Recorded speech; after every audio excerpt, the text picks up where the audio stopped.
What's up, tricksters and tricksetters, and welcome to another free VOD review. This is a free VOD review, basically. So, from now on, I'm not gonna start the VOD reviews with a tracker review, because I realized I'm wasting, like, a lot of time doing the stupid tracker reviews, and I'm just gonna briefly go over the tracker at the end of the VOD review. Because anyways, it is far more important what we see in the VOD review. You know, I'm not actually coaching 99% of these players privately, so it doesn't matter that much what I see in the tracker. Anyways, I'm gonna give my opinions, like, and everything after the VOD review. So, you know, just don't skip this part now, because now first we're gonna review the Discord message, then immediately get in a VOD review, and then do the tracker at the end, and it's gonna be a TLDR. Anyways, we have how many? We have 143 VOD reviews already done and uploaded on the second YouTube channel. So you could have already realized some kind of a pattern when it comes to the trackers. You know, like there's a specific group of players, specific problems that you're searching for. And anyways, I was never really talking about, you know, how do you combine all of these stats. It doesn't fucking matter for you anyways. So let's go. At our coaching table today, we have a Diamond 3 Omen main. I mean, he is like Omen and Cypher main. He mainly reached Diamond 3 with Cypher, but I coached this player on Omen.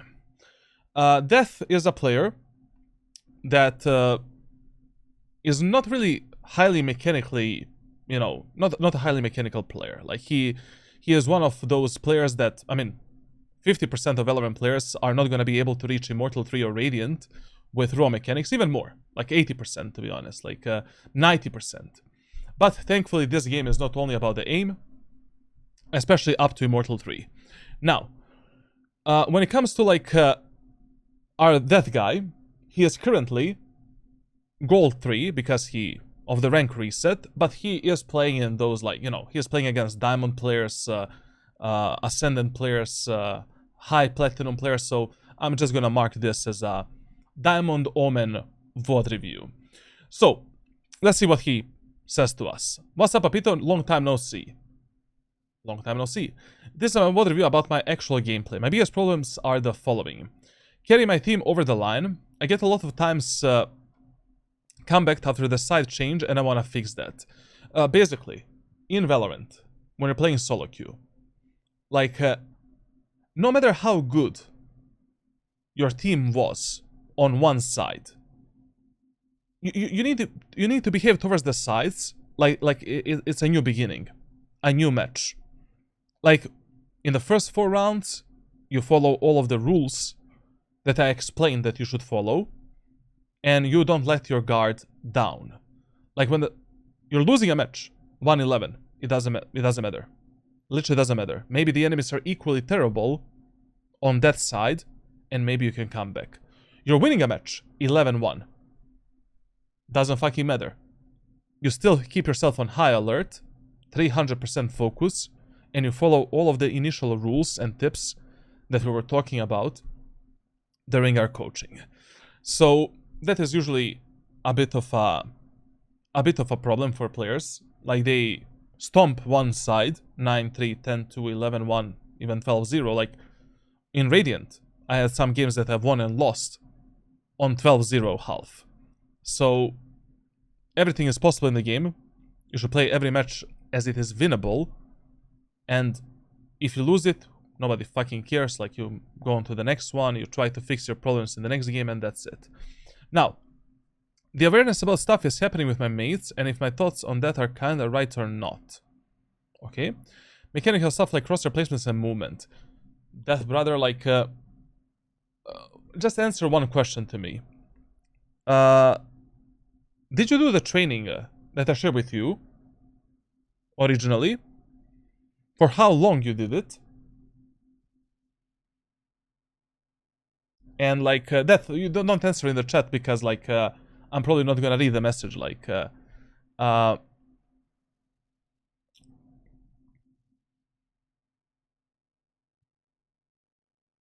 because, you know, we can just make a new training for you Like something that is more efficient, easier to follow.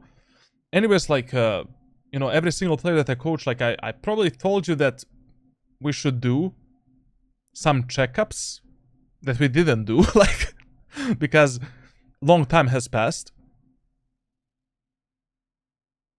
I'm just gonna read all of the documents and everything that I share with you after the stream, and I'm gonna check, like, what we did and what we didn't do. Because we probably had a few checkups that we had to do to change our training, to adjust it a bit, so we can take this time to actually make a fresh new training for you and a new path to follow. Okay, great. Tracker will find above, maybe share some thoughts what I need to focus on the next 30 days to reach a Sentinel 1, and after reviewing my tracker, leave me a recommendation to which agents I should stick to, or if my Omen is fine as well. If the win rate sucks at the moment. I'm waiting for your review. Okay, let's start first with what? Let's see first your gameplay with Omen, and generally your playstyle right now, and then we will talk about what you should main and what you should not main. So it's a Lotus, Diamond Elo, Omen main. We're starting on the defender side. Great. And already, I can see the problem. Now listen, from now on, my VOD reviews are gonna be much faster. Like, I'm not gonna talk too much about the maps, about general topics. I already did 143 free reviews. I covered every map, a lot of the setups. You can just check them later. Anyways, a lot of these players that I review, they get the access to the playbooks. They get the access to my private coaching videos, and you guys can just take a look at that, and that's it. If I'm doing a free VOD reviews for players that I didn't coach, then I'm gonna dive a lot deeper because they don't have any access to anything essentially. Now, on a defender side of Lotus, first round you always play on A side, right? In the first round, like, tell your teammates not to fight aggressively for the aim and area of the map. Like, you will waste too much utility, and if you are wrong, like if enemies are actually not pushing A, we will have significantly less utility to retake the C side. It is never worth it taking aim and area of the map in the first round. Try to persuade your teammates and tell them not to do that. It's also way too risky. A lot of the players, you know, what is a default standard setup on this map? A lot of the times, players will just leave Sentinel here, Cypher, Chamber, whatever, listening to the sound, while 4 players are taking the C long. If they hear you taking aim in, it's a immediate C rush. Your one teammate on C set is gonna get fucked. And maybe you're not gonna have the smokes or utility to support that teammate in any way. And also, like, you know, we don't want to give that info to the enemies. It's better to keep our location a secret, keep the enemies guessing, and keep all of the utility for the actual retake. Now, when it comes to, like, the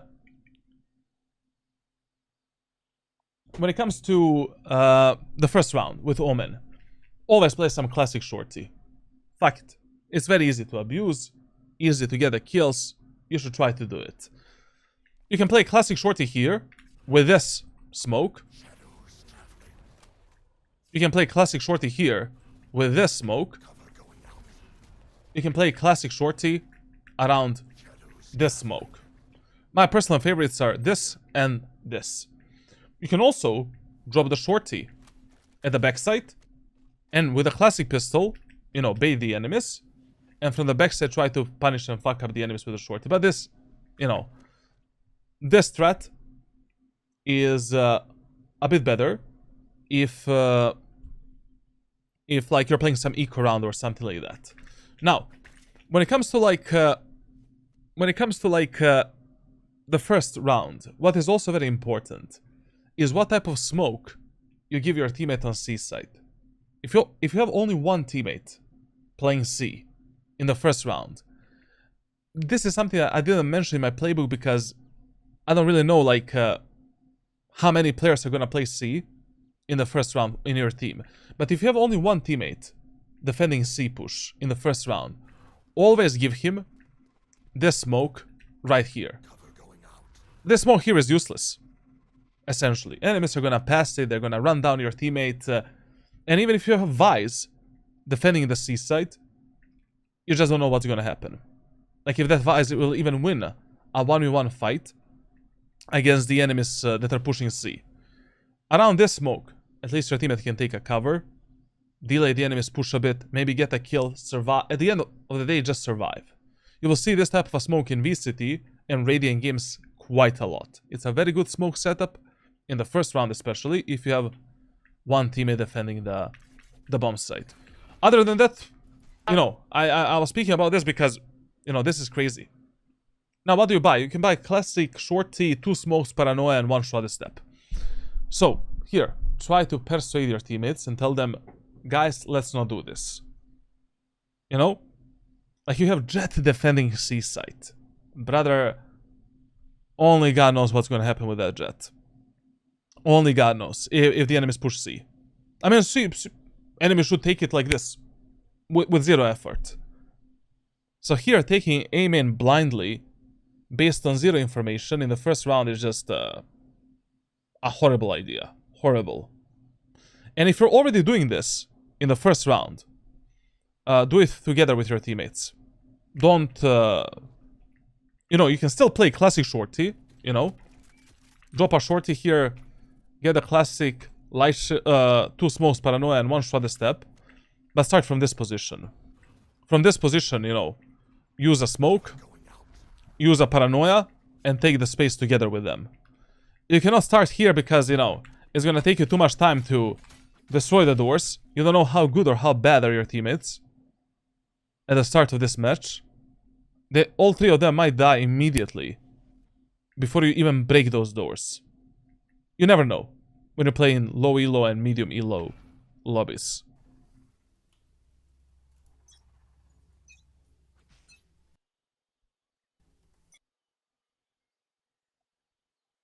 Now listen, when it comes to the smoke setup, in the first round, I would do this type of a smoke.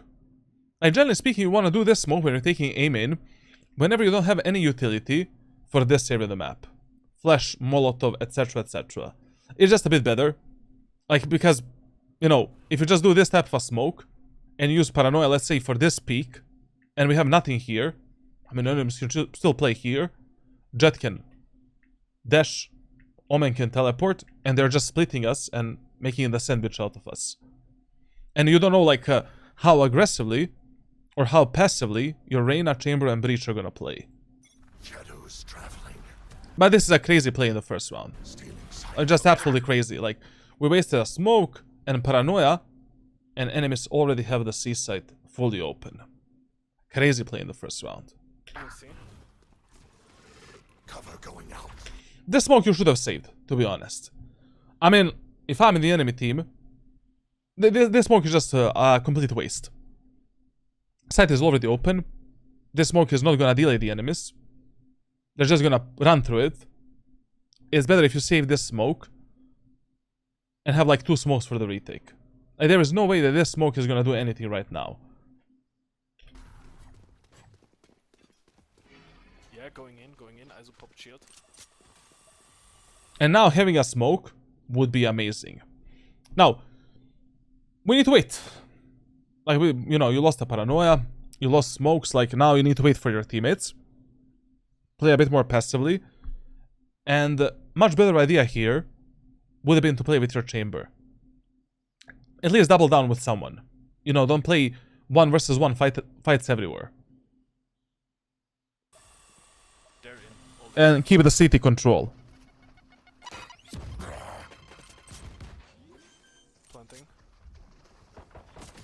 You know, here for an example, if you played with your chamber, we can kill the ISO together, and we are 4v4 immediately.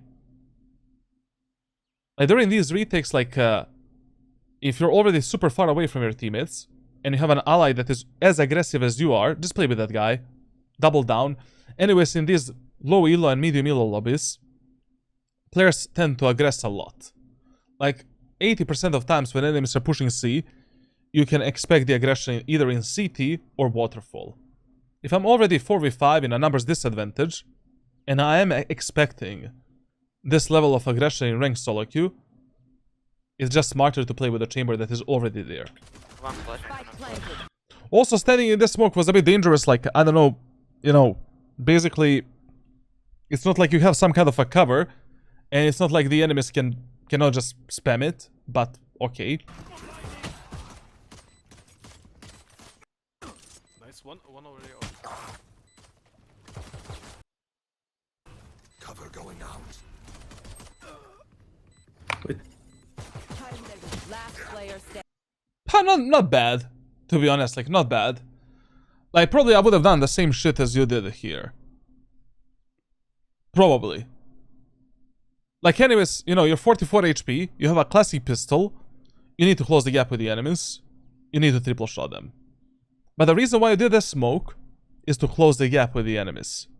If you already have a classic pistol, low HP, jump onto the enemies. Get a bit closer.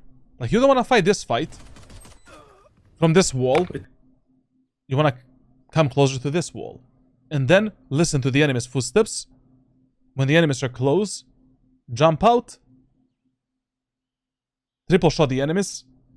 And that is the best gamble and the best play you can do right now, with only 44 HP. But I need to remind you one more time. Right now, we could have had 2 smokes. We could have had a paranoia as well. Like, imagine here, when you know that two enemies are CT. Imagine if you had a paranoia and 2 smokes. So, I mean, like, you know, we can just use this smoke here to block the enemy's vision on the left side, and later we can use that smoke to fuck up the enemies. Paranoid these enemies and just run them down with your breach, with your Reyna, whoever. It's one already.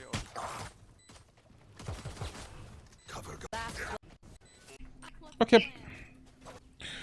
Now, you know, like, if you lose the first round of Lotus, second round you once again gamble on A site, and you play the classic shorty. Just don't invest so much money into this round. Like, in this round, you just buy a classic shorty, 2 smokes and 1 shroud and 2 shrouded steps. 300, 500. Classic shorty, 2 smokes and 1 shrouded step. Like, you still want to have like 3,900 credits for the next round. Or, you know, at least like, I don't know, 3,600 for the next round. Will rip the light from But them. that's fucking. Don't push. Did you save the classic here? Brother, please save the classic pistol. Like, I mean, once you fire these 2 shots of the shorty, we're donezo. Don't push him. It's A, guys. I have full buy. Second round. That's crazy. Generally speaking, when you're playing with the shotguns in the A3, so if you wanted to kill the enemies with a shorty as they're opening the doors and moving in, like, you wanna drop a classic pistol here and start like this. Like, start with the classic in the hands, drop the shorty here. Okay, we can give our teammates this smoke for aim in, but then when the enemies are pushing the tree, you do this type of a smoke. So you do the smoke towards yourself, like this, and now you're playing around this cover as the doors are rotating. So basically, doors are rotating. We can hold this angle, try to dodge the enemy spam, follow the doors, and just, you know, try to delete it. If the enemies are using some recon ability, okay, fall back into this cubby, dodge the recon, and now just pop into the smoke and kill the enemies. Okay, listen.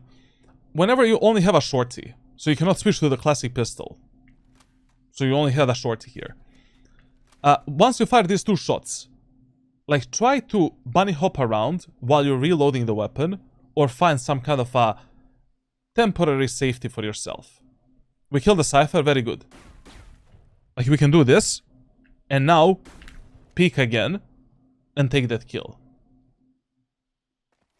But also, I mean, maybe you had time to pick up that sheriff, I don't know, like, probably not. Here. Oh.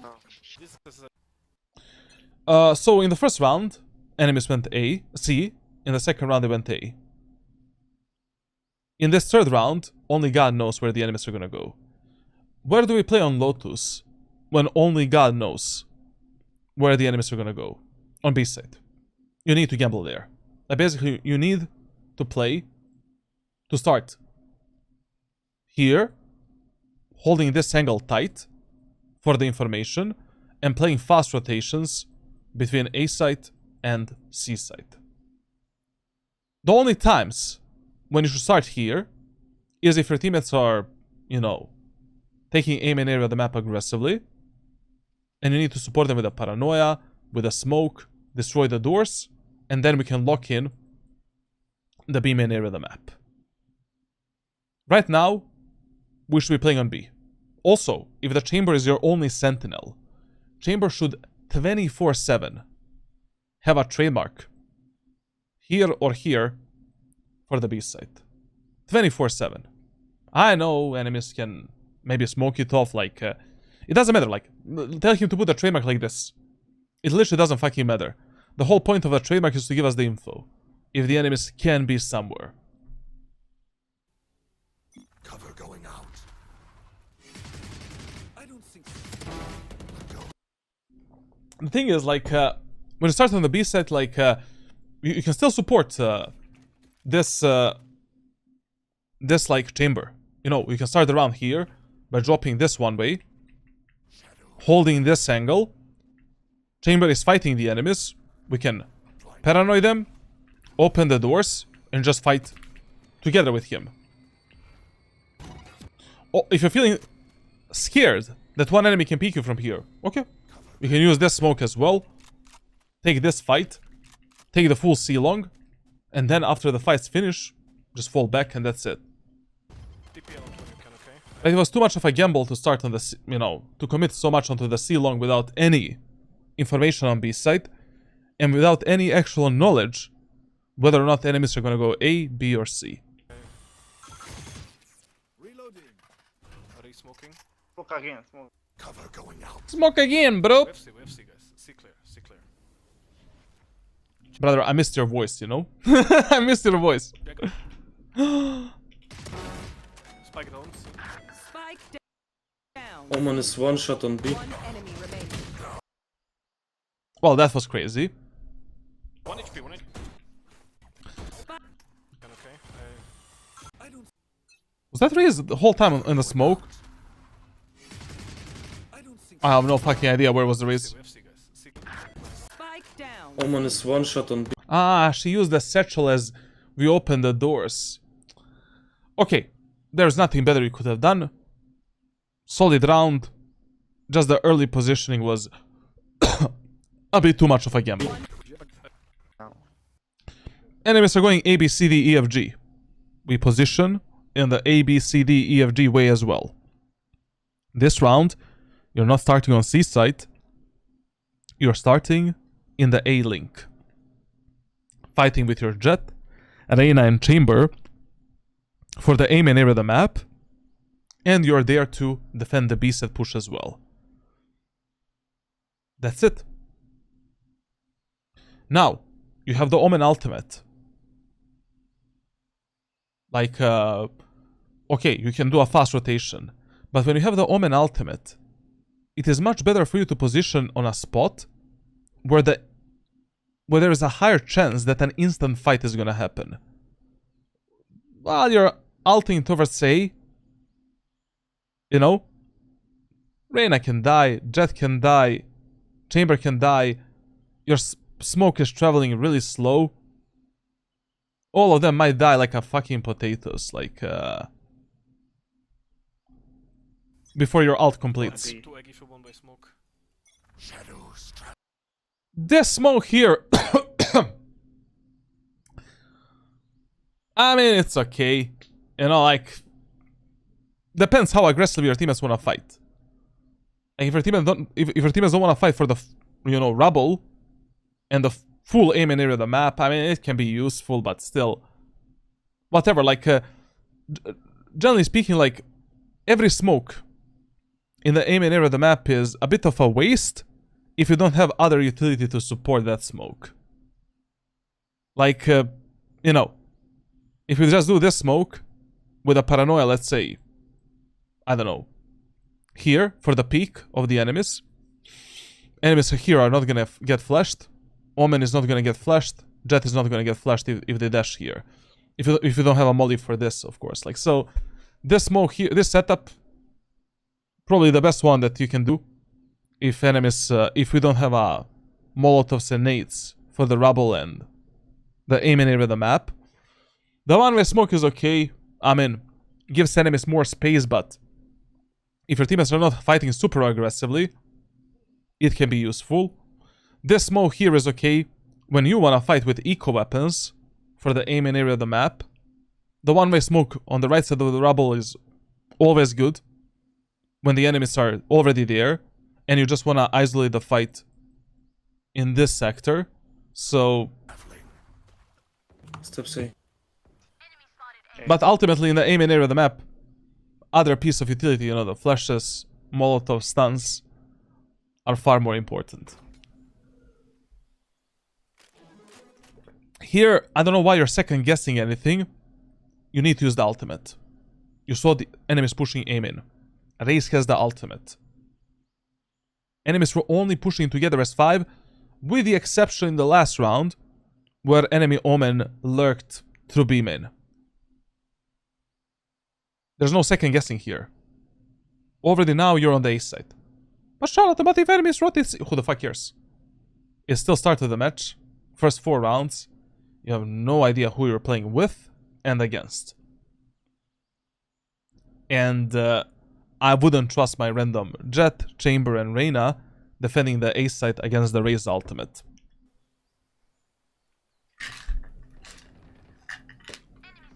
Also, as soon as you saw the enemies here taking the aim and area of the map, instant smoke for the aim and area. Also, please go into the settings, go to the general, minimap vision cones on. This is very important option. Like right now on the minimap, you don't see if your team's vision is being blocked by the enemy smokes. And maybe enemies did a smoke here. It should be turned on. You know, if enemies already did a smoke here to close the gap, okay, I don't need to smoke that. I can just smoke off the rotating doors. Or maybe Reyna if enemies decide to go here. If they're maybe doing some kind of a B split. Also, like, it's very important to have this option on. So that you see, like, you know, which angles your teammates are covering at that moment of time. And you see what is checked, what is not checked, and what you should cover at that moment. Here, you know, like, if your Jet doesn't have a smoke for aim in, we need to smoke the aim in, like. Cover going out. This whole round, SSP. you know what enemies are gonna do. It's a ABCDEFG pattern, man. Like, when I don't, you know, we talked about this in our coaching sessions. In the first 4 rounds, we use the economy, enemy's economy, ultimate status, map design, and the 3 basic rules to position ourselves. ABCDEFG, rule of fear, and rule of 3 executes. You combine everything and you decide where to play next. This was an easy read. The enemies are gonna go either A or maybe B. Why the fuck are you playing C? But Charlatan, what if I don't have anyone on C set? I don't fucking... It doesn't matter. You're playing in low elo, medium elo, like... Gamble. Fuck it. At least in the first few rounds.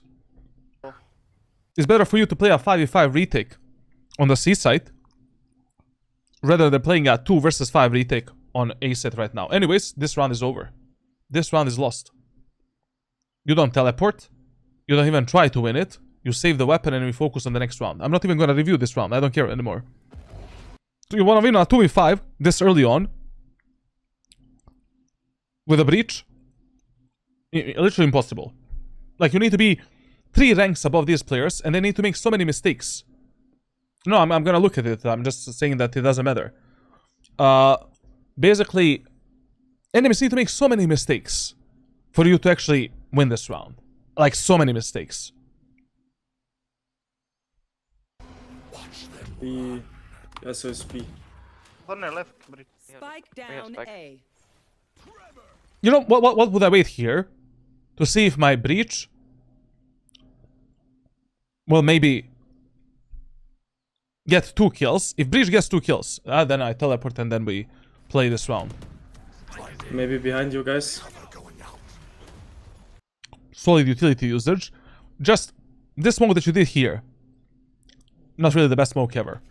Like, what is a really good smoke on the A site to outplay the enemies and to isolate the enemies is a trial smoke like this. The smoke that allows you to basically clear the box, engage enemies here, go through it, engage enemies into the tree. Like, this smoke is amazing. When you're stuck on the site, multiple enemies are engaging you, and that is what you should have done right now, instead of this. Last player standing. One enemy remaining. I guess they will make a lot of mistakes. Spike down You have no A. info. Nice. Huh?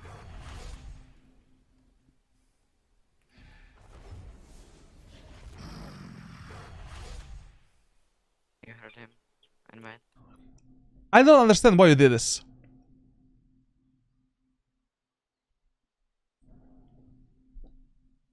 I mean, it's okay. It's okay. But the spike is here. You can just jump spot that guy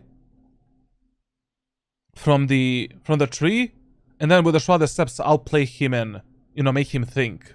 Like, you use the fake shrouded steps, then peek from another angle and stuff like that. But this can also work. This is fine play.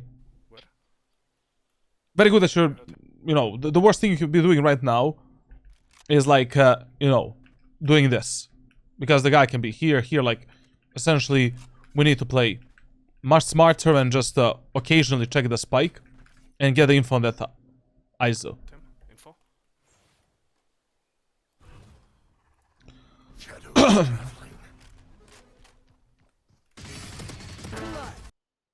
All props to you, to be honest. But, listen to me. You still made a mistake. This round we could have won with all 5 teammates alive. Like, these type of rounds don't matter. I mean, it matters, like, a very good clutch. Enemies made a lot of mistakes. And essentially, like, solid utility usage. Could have been a bit more precise and better, but solid.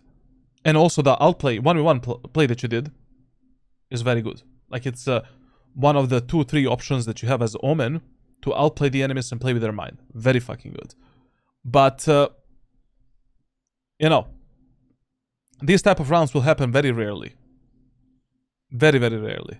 And you should not be relying on these type of clutches to actually win your rounds, win your games, etc, etc.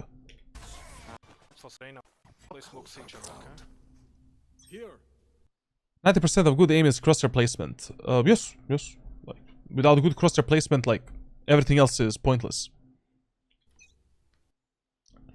In this round, you're playing C again.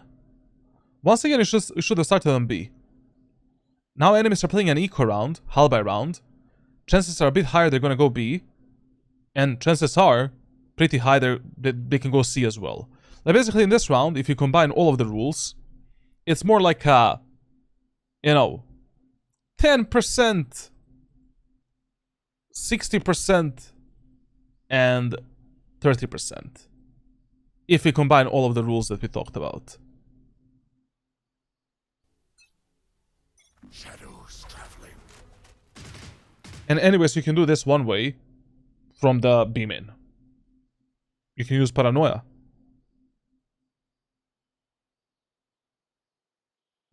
Paranoia, like, for the C-long. Open the doors. Cover yourself with a smoke. Plenty of options. Now, if you're already starting C, why the hell are you... Why are you using the one-way smoke from this position? You have a chamber that's gonna peek aggressively. Start closer here. So that Paranoia so that the smoke travels faster. We can instantly swing here and now take the one-way smoke. Instead of you doing a one-way and then getting onto this stupid position. A lot of the players, what they do, when they see this smoke, they will instantly pre-fire this spot. I mean, some players will do that. You don't want to die like that. That's just stupid. Like, just start the round at the barrier here. Do the one-way. Immediately swing a bit wider. And now take the one-way. And that's it. Shadows traveling.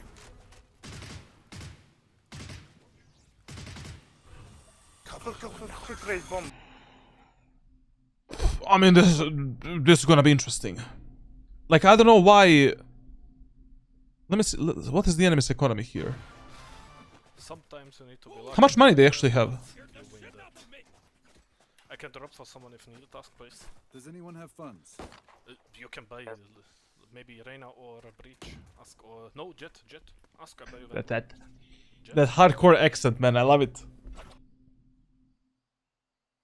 It's okay, I mean, like... They might force, but they still have, like... Pretty shit economy.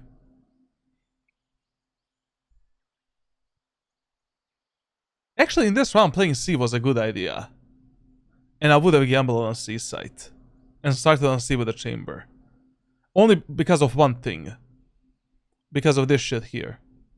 Like, 90% of times when players are missing one orb for like some big ultimate, Raze, ISO, Gecko, Fade, Breach, they will fight for the C-long orb. Actually, a very good positioning. Just you could have done this play a lot better. Now this smoke here, I don't know what to tell you. Like, I don't know what to tell you. Like, I mean, we are fighting 2 versus 5, but you are creating confusion. It's a double-edged sword. Like, this type of a setup I would maybe use if for some reason I want to fight aggressively in an force by round with a stinger, with a judge, with a bucky, and try to fuck up the enemies, like, you know. I spilled everything on myself. Ah, fuck this new like, no, the... Sorry. I am a degenerate.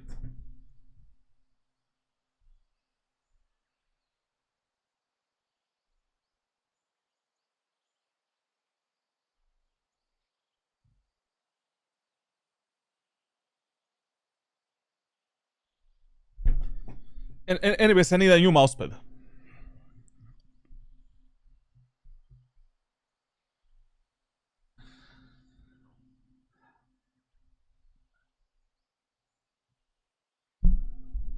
Quick raise bomb.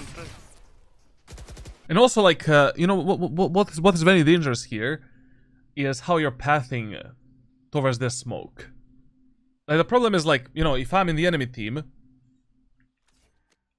and what an average player does is they really love to spam this type of shit. Like, you know, the most common angle where players like to play is this left part of the mount. So when you're pathing like this into this smoke, I don't know, like, just hug this wall, to be honest. Like, you need to get really fast here. But I don't know why, I don't know, this is a pretty like, dangerous setup. For kinda no reason. Go back. I don't understand. Like, your chamber is hiding behind this box. Enemies didn't see him. Enemies don't have recon abilities to reveal him. That is already a pretty good setup. Like one of the best setups you can use like in these low elo and medium elo lobbies. Because this box a lot of the times gets unchecked completely. I don't know why you complicated it, I don't know why you played so aggressively, there was no reason. If you have a guy hiding here, he was not spotted, not revealed by the enemies. Plus he has a teleport to get away. Your main job is just to distract the enemies as much as possible. And make them believe that you're the only guy defending the C set at that moment of time. For example, like, you know, we can spam the enemies through the Cypher smoke. Get up here from this off angle. Try to get another kill. Bait even more. Then do this smoke. Use a paranoia. And now Chamber can literally just, you know, mow the enemies down. The guy can kill like 2-3 is okay, maybe not 2-3, but at least get one kill. Your main job on a defender side is not really stopping the enemy's push or, you know, killing all 5 enemies.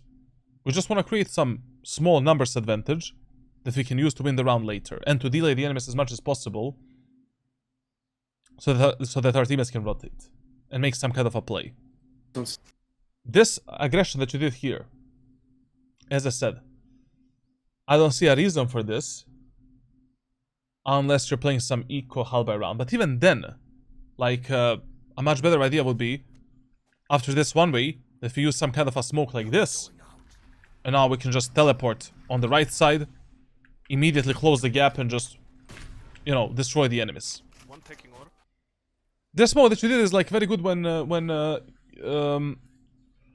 you want to play more aggressive towards enemies on C, on the attacker side, when your teammates are dying a lot of the times here. Like for example, you know, you do this smoke, TP inside of it, and then from this smoke you just pop out and delete the enemies.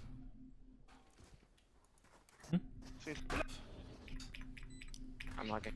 Did Chamber kill anyone? You see, like, Chamber got 2 kills. 2 kills, man. This round was yours, bro. Enemies didn't check this box. When like, in this elo,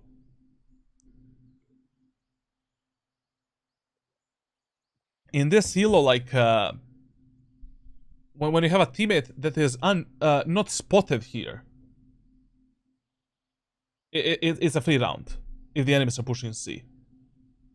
I very rarely, like even in Radiant lobbies, I have enormous amount of times players like that are not checking this box. It is just fucking stupid.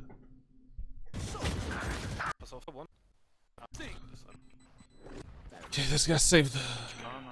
Now, listen, mi amiga, mi amigo. Generally speaking, whenever enemies have some big ultimate on Lotus, you should expect the C push. You need to expect the C push. Killjoy ultimate, ISO ultimate, Fade ultimate, Breach ultimate. It's better to gamble on the C side. But playing alone on C against the ISO ultimate, anyways, it's a suicide. So what you're doing right now is like, okay, whatever. At least we can take the aim and control and play a 5v5 retake on C with the rest of our team. I'll go up and Breach TP too, back. it's fine. Breach is- How often do you VOD reviews on your stream? But during July I'll do very often. Like I have like 7 more VOD reviews to complete. And I want to complete all of these shits. VOD reviews and tracker reviews. And then from August I'm gonna start with the playbook. It's okay. And other content. Cover going out. Blinding.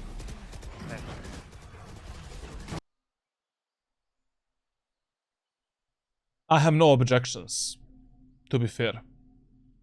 I really have no objections here. Now, the only question is like, is this aggression necessary? Because, you know, enemies A executes were really fucking bad. It's better for you to save this type of plays when everything else is failing. Because, I mean, I don't know how much brain these enemies are gonna use.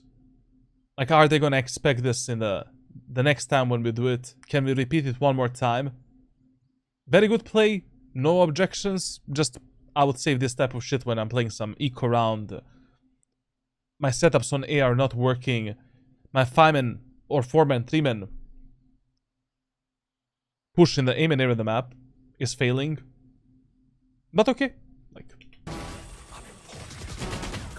pretty good, pretty good. Now listen, like, as soon as you teleport here, your main focus right now needed to be the Cypher. But you should always expect... you know, okay, killing this Cypher was good. But as soon as you kill that guy, you need to check behind you here. I mean, you don't hear if enemy Omen teleported. Also, you couldn't hear the dash ability as well. Because there's so many shits happening. Like, so many sounds going on.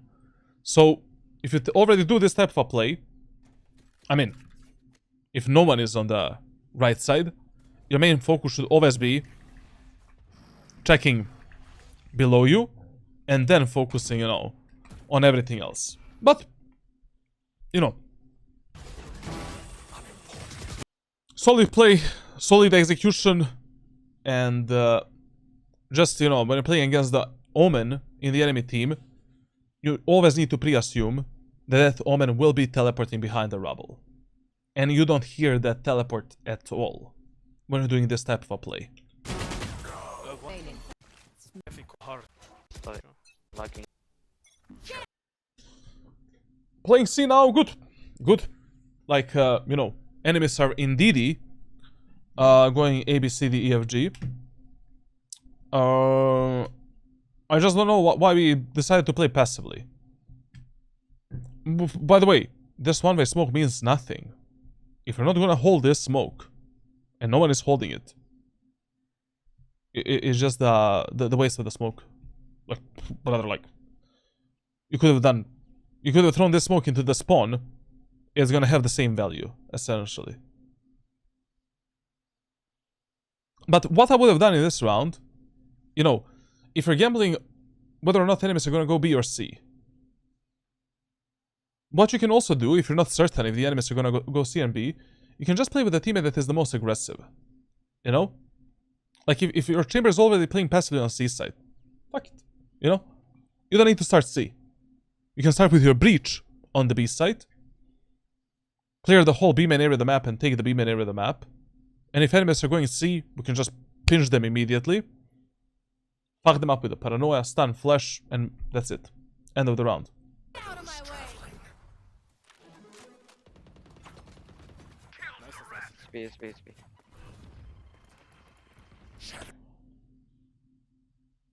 What the fuck is that smoke? Huh? That brother, what is that smoke?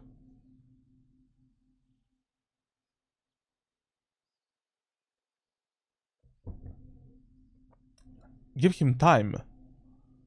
Brother, you give breach time by paranoing the enemies, pushing them back completely, doing a default smoke, and now just playing a crossfire. What time? You're already here in the waterfall. I mean, at the back of the B side. And I saw Spike. The only thing that you're giving to the enemies right now is you're giving them more options to kill this breach. Under spawn. I mean, you use this smoke in a decent way, but I mean, this positioning right now is fine. It's totally fine, but still, it would be much better if you just, you know, if I don't need to worry if an enemy is maybe already inside of this smoke and how the enemies are gonna pop through this shit. They are saving. Just Cypher had bundle. Why are you holding paranoia now? You're 5v3. Whenever you create a huge numbers advantage with Omen, limit your utility usage to bare minimum. Only, you know, if you really need it for some kind of a play. No, just hold the gun in the hands. Be ready to fight with your teammates. Play a raw refrag game. Don't complicate too much. The more you complicate, the higher the chances that enemies can use some kind of a timing to fuck you up. And anyways, like, why would I waste 250 credits like that? One enemy remaining. And also, you should not even push here. Why are we pushing, bro? We're 5v3. Who you wanna push? Relax. Chill. You know? Like, for an example, if Iso did the ultimate, and you know that 2 enemies are here, okay, then we can try to do this. And kill those 2 guys, and then Iso. But, you know, this was just a waste. And very dangerous as well.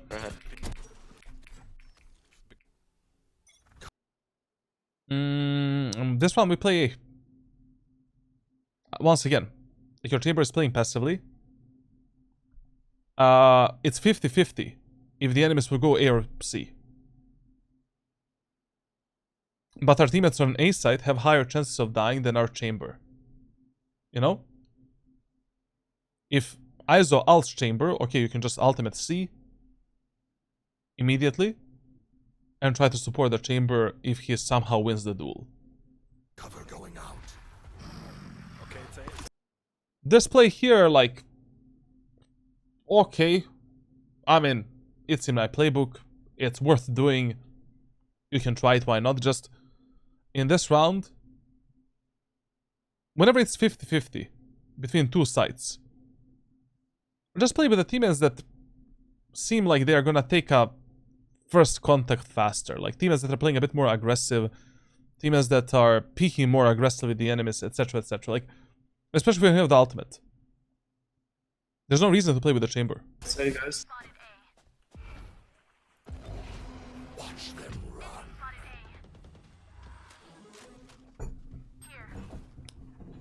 Cover going out.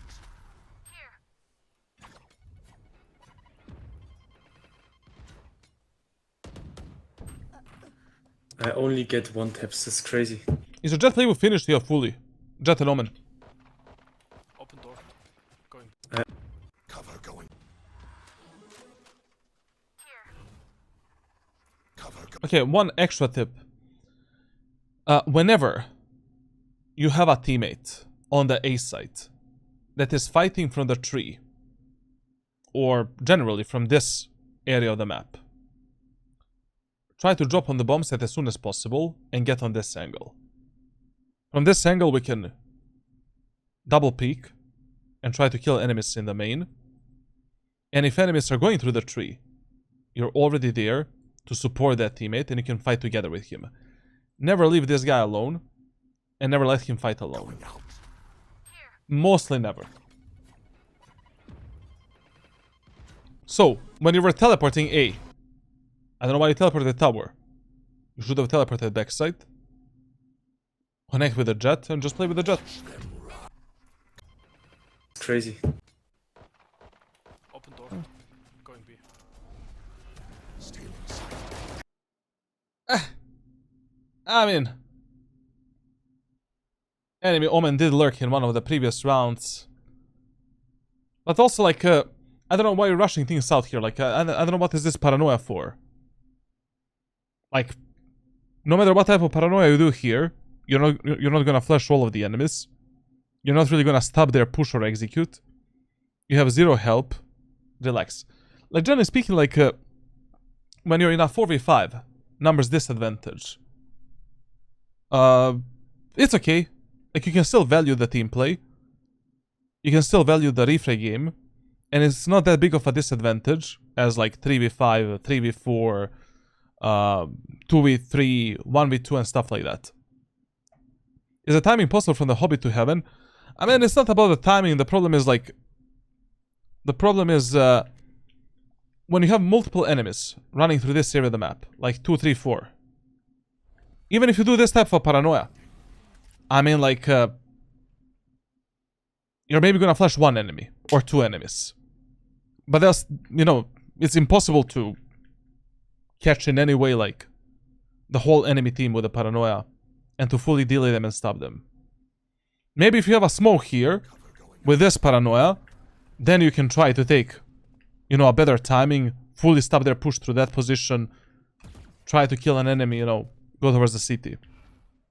Open door. Going B. It's just way too ambitious to think that this, you know, paranoia alone will do something. Plus, you know, the problem is like, when you're going from tower, if I get flashed here, I'm instantly just gonna go here. Hide from you. And you will anyways fight the enemies from this position, and then also the enemies from this position can peek you and delete you. It's okay, just remember, like, if you're 4v5, you still don't need to, in a full buy round, you still don't need to force some solo fights and to force yourself to fight enemies everywhere. It's fine, you know, in Valorant. Spike. Okay, this round is a very good learning round. 2 times in the last 8 rounds, enemy Omen lurked through the B main.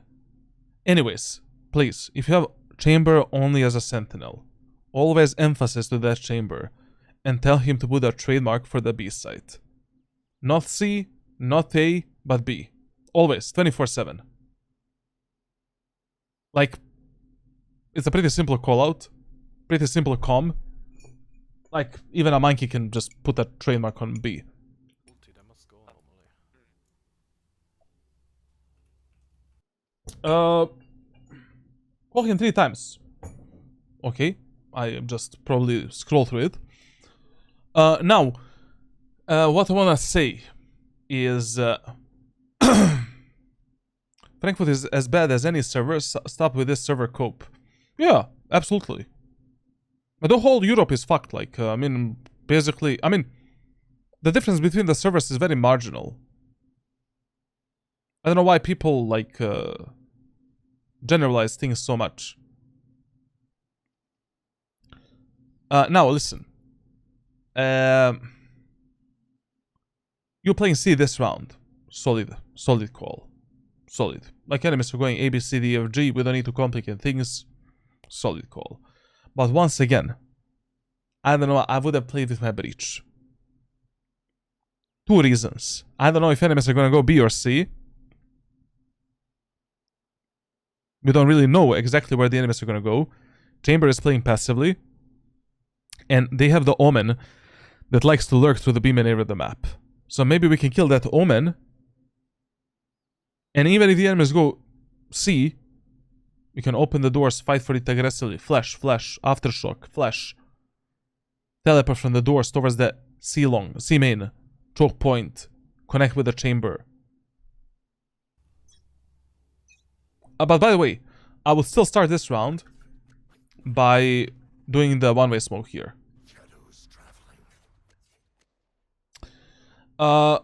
So I'm using raw XL. It had improved my aim, but I don't know, it feels wrong thinking it's not my raw aim. What should I do? I mean, if it is working for you, keep using it. Simple as that. Like, if something is working for you, keep abusing that shit, whatever it is, until it stops working. When it stops working, then you ask yourself how to fix the problem. In Valorant, never create a problem out of something that is not a problem. Anyways, there are so many other problems that you need to fix in this game. Shadows traveling. It's you and me. Okay. Can I smoke fast? Shadows traveling. This is why I was giving you a side eye right now. I mean, listen, whenever enemies do some kind of a play, micro play, like 2 or more times, you need to expect that every single round from that moment on. Like in the previous rounds, why I was not telling you to, why I was not even considering this Omen play, because he did it only once in 7 rounds. But as soon as enemies do some kind of a play 2 times on a half, you need to expect that play every fucking round moving forward. They already conditioned you so much that you need to think about it. At least think about it, you know, expect the timing. Expect the enemies to be there at that moment of time. Like here you cannot use this smoke, because we don't know if Omen is once again lurking, flanking, if enemies are just gonna do a 5-man push A, or once again maybe a split towards the B side. Like, I'm gonna share with you, like, I want you to do again that map awareness training that we talked about. I don't know if you did it for a month or not, but I have a new document I'm gonna share with you, and it is a bit more improved type of training. I'm just gonna tell you everything through the private messages, like, whatever. They still rank Omen better than Clove. Yes, absolutely. Like, Omen is still one of the best agents to get better in Valorant overall. And to the agent that can put you in as many different situations. Now, it's not the agent that's gonna get you to Radiant. It's just the character that's gonna improve you the fastest, essentially. If you use him in a specific way and if you use him to actually learn the game. Clove is probably gonna give you faster results in terms of ranking up. It's a very no-brain type of character. Like, you're just gonna run it down, work on your mechanics, and that's it. But with Omen, you work on everything. Clutches, situational awareness, game sense, map awareness, team play, etc, etc. When to be aggressive, when to be passive, when to go in, when to go out. You have many options. Like, Omen is still the only agent in the game that can play successfully 95% of the scenarios that you come across. Like 95, there's not a single other agent that can do that. And that's why he is so beneficial for players' improvement. But as I said, he's not maybe the best agent for you. Which is fine. You know? I never force players to main Omen for the rest of their life. If Omen is not working, that time that you spent on Omen is gonna be beneficial in one way or another. Every other agent that you pick up in the game is just a piece of fucking cake. Except maybe Yoru. Because Yoru requires very high levels of game sense and awareness. Shadows traveling. And also when you already heard here, when you already heard this Omen, you know, dropping a smoke, or whatever he did, paranoia, you could have taken a better fight than this one. He heard your footsteps. He knows that you're going through the beam and area of the map. You know, instead of just peeking this guy here, jump spot him, use a paranoia, flash him, kill him, end of the story. Why would you take a solo fight like this? By the way, this was criminal movement and crosshair placement and timing to shoot. Like, we will work on the mechanics with some kind of a training. Like, this is how I shoot right now. Like, come on, bro. Like, you probably have time to aim train more than me. Come on. Omen. Lurker. Ooh, we won this round. We need Gucci. We're going out. because our team is yes. But listen. In that last round, we repelled the enemy's push on A. Enemies decided to move towards C, actually. And they ended up on C. Listen. I'm gonna give you one tip. Like, when you're using the AB rule and all of these rules, like, how do you decide? How do you decide to, like, how do you deduct or decide, like, what enemies did in the previous round? Like, you only take, at that value, you only take, like, the initial push that enemies did. You know, if enemies made a contact and initial push on A, but then later during the round they finished on C, you still count that as an A push, not as a C push. So in this next round, we are playing on the we are defending C site, and we're expecting the Omen to lurk through B main again. Okay. We need to Cover going out. looks like big. Or, you know, we're expecting B and C push, whatever. I'm finding hard to precisely place smokes with Omen. What do you find hard? Let's fix it now. What's hard?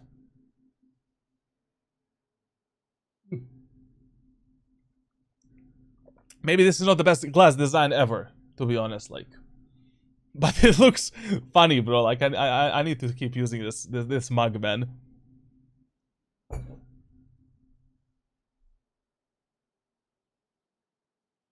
Okay, while we're waiting for the answer, when you use the mouse buttons to go for... Okay.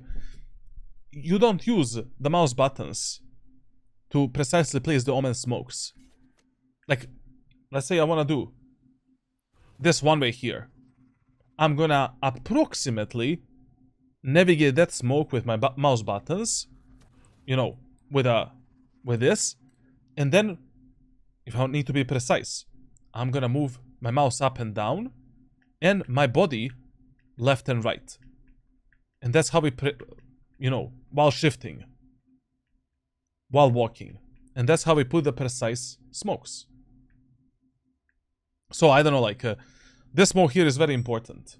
You know, this smoke, when you're pushing A side of Lotus, should always be placed like this.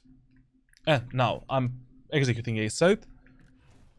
So, I will just navigate that smoke in the shadow form with my mouse, and now look at the minimap to connect these two dots and to fully, you know, and with my movement, with my WASD keys and shift, I'm gonna micromanage that smoke. And now, bam, I can place it, and now we have a perfect smoke for the A tower. I don't know what you're doing here. You saw two enemies pushing B side.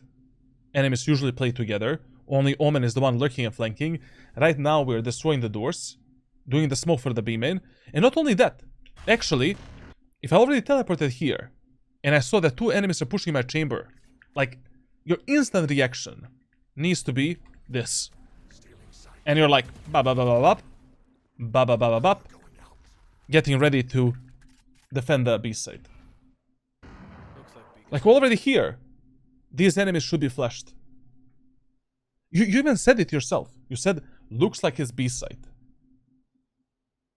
If it already looks like it's B side and you have a paranoia, repel the enemies, like, protect your teammates. And if you have a smoke here, you created it as a cover, you don't need a paranoia here. Yeah. I know exactly where you are. Chamber is a bit angry. Reloading. Enemy Chamber is a bit angry. reload. I don't know why you ate 170 damage here. Spotted B. You heard the ultimate. You heard that the raise is close to you. Good paranoia to push the raise back.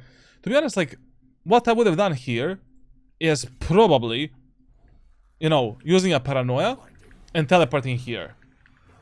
Because that raise with her ultimate, anyway, she will probably just run down and try to kill us here, or she will shoot it just randomly there.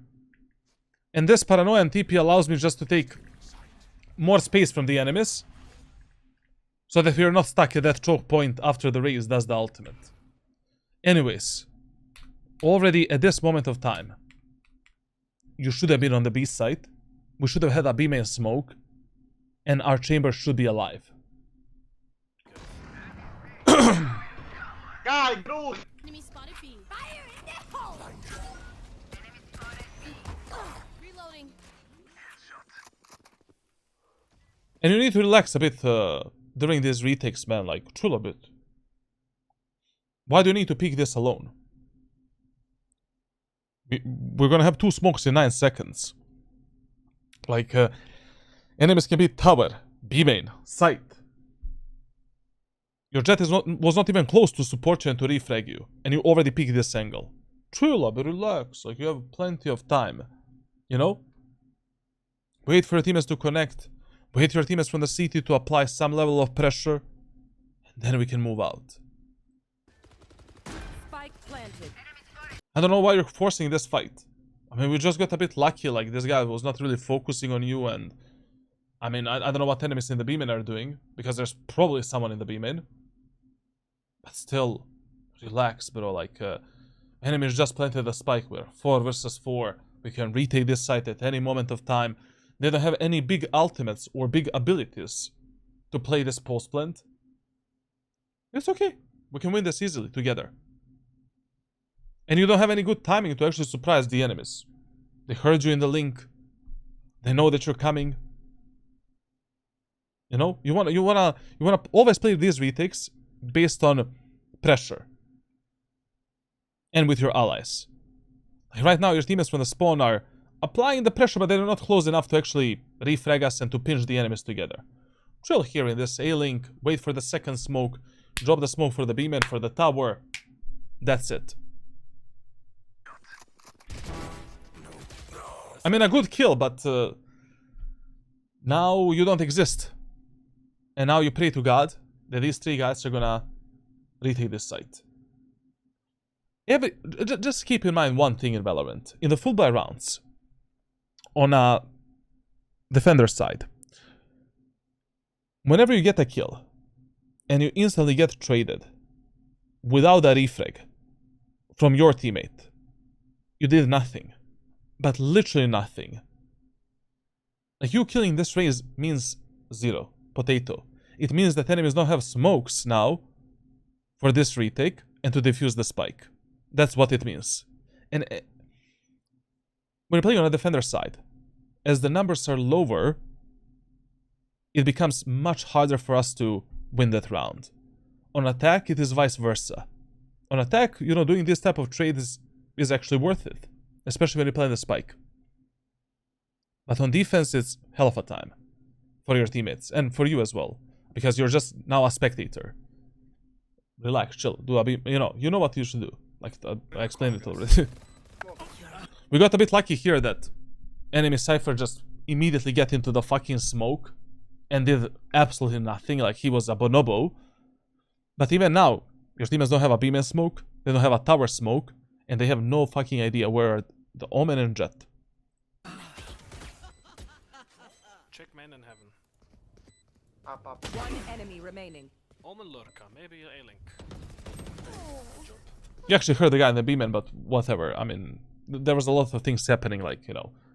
When I watched the when we watched the VOD, you know, it's really hard during the game to keep the track of all of this. Like, a lot of the times I also, like, I hear a footstep, but I forget about it, or like, you know, it gets masked by my nade and stuff like that.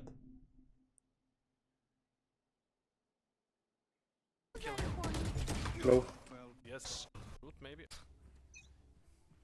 Let's see the enemy's economy. They're probably gonna force again. I mean, like, Jet is gonna buy, Eyes is gonna buy. You know, in this elo, people usually force here. Fighting for Omen. Okay. No objections. Now it's worth it. Now it's good. It's worth it in this round. Cover going Here, in this round, this is not worth it. What you're doing right now. This smoke is shit. Because your breach is ready with a stun. I mean, like, if you have a stun, aftershock, flashes for this position, like, you want to take the aiming area of the map with this smoke, you can do paranoia here, and now TP, kill the enemy. Omen or whoever the fuck teleports here, kill the enemies that are stunned here, and that's it. If you already have a breach stun for this position, you just combine it with this paranoia here, so the enemies cannot swing this and this. We have the full aiming area control.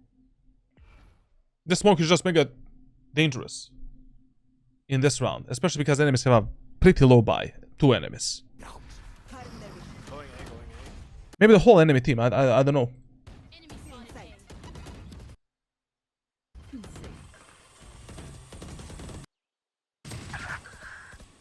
Spike down. Okay, listen. Here, you know, this teleport, I don't know what is this teleport for.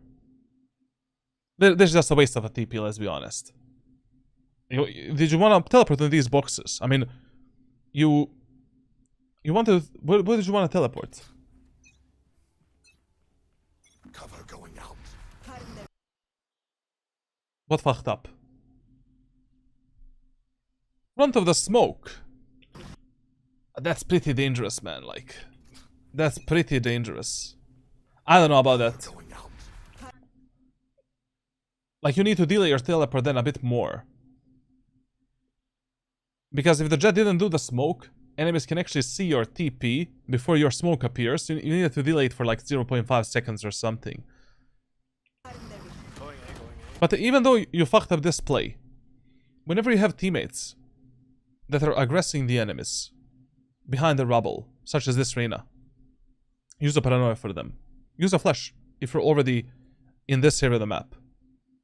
Like you saw the enemy jet dashing, enemy Omen also maybe teleported. Use this flash, enemies are fucked.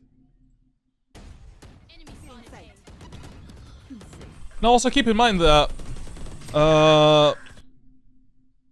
even if your play didn't contribute any kills or anything special,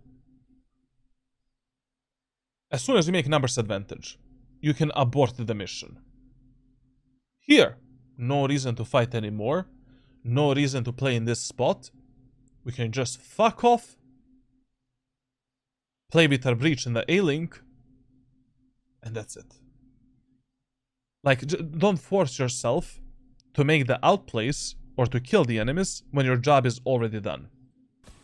Spike down A. Raise also left side. Shadows traveling. You don't need to take this fight. You can just fuck off with a smoke, with a teleport in the smoke or across the smoke. And that's it.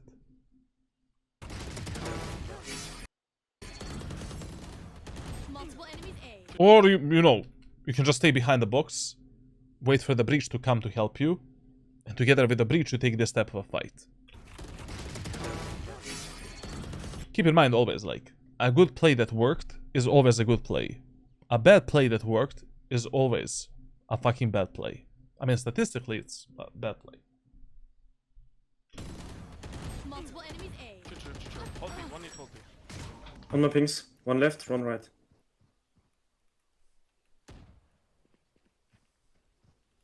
Hold the B, hold the B. Okay, listen. We talked about this scenario during our coaching a lot of the times. On a defender side, no matter which map you're playing, if you end up 2v2, always play together with your teammate. Always. Like, fuck the map control, fuck everything, just play with this chamber. Whatever the chamber does is what you do as well. As long as we play together, we have the highest chance of winning this round. If chamber dies alone or you die alone, the round is theoretically over. Shadows traveling. One enemy remaining.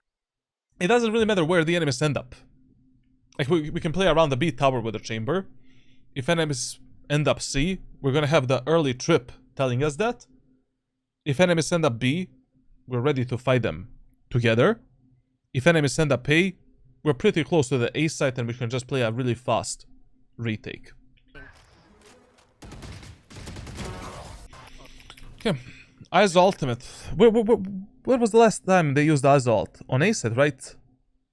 I mean, usually what people really do in ranked solo queue is they repeat the same ultimate usage. You know, where they used the ultimate last time is where they're gonna use it the next time as well. So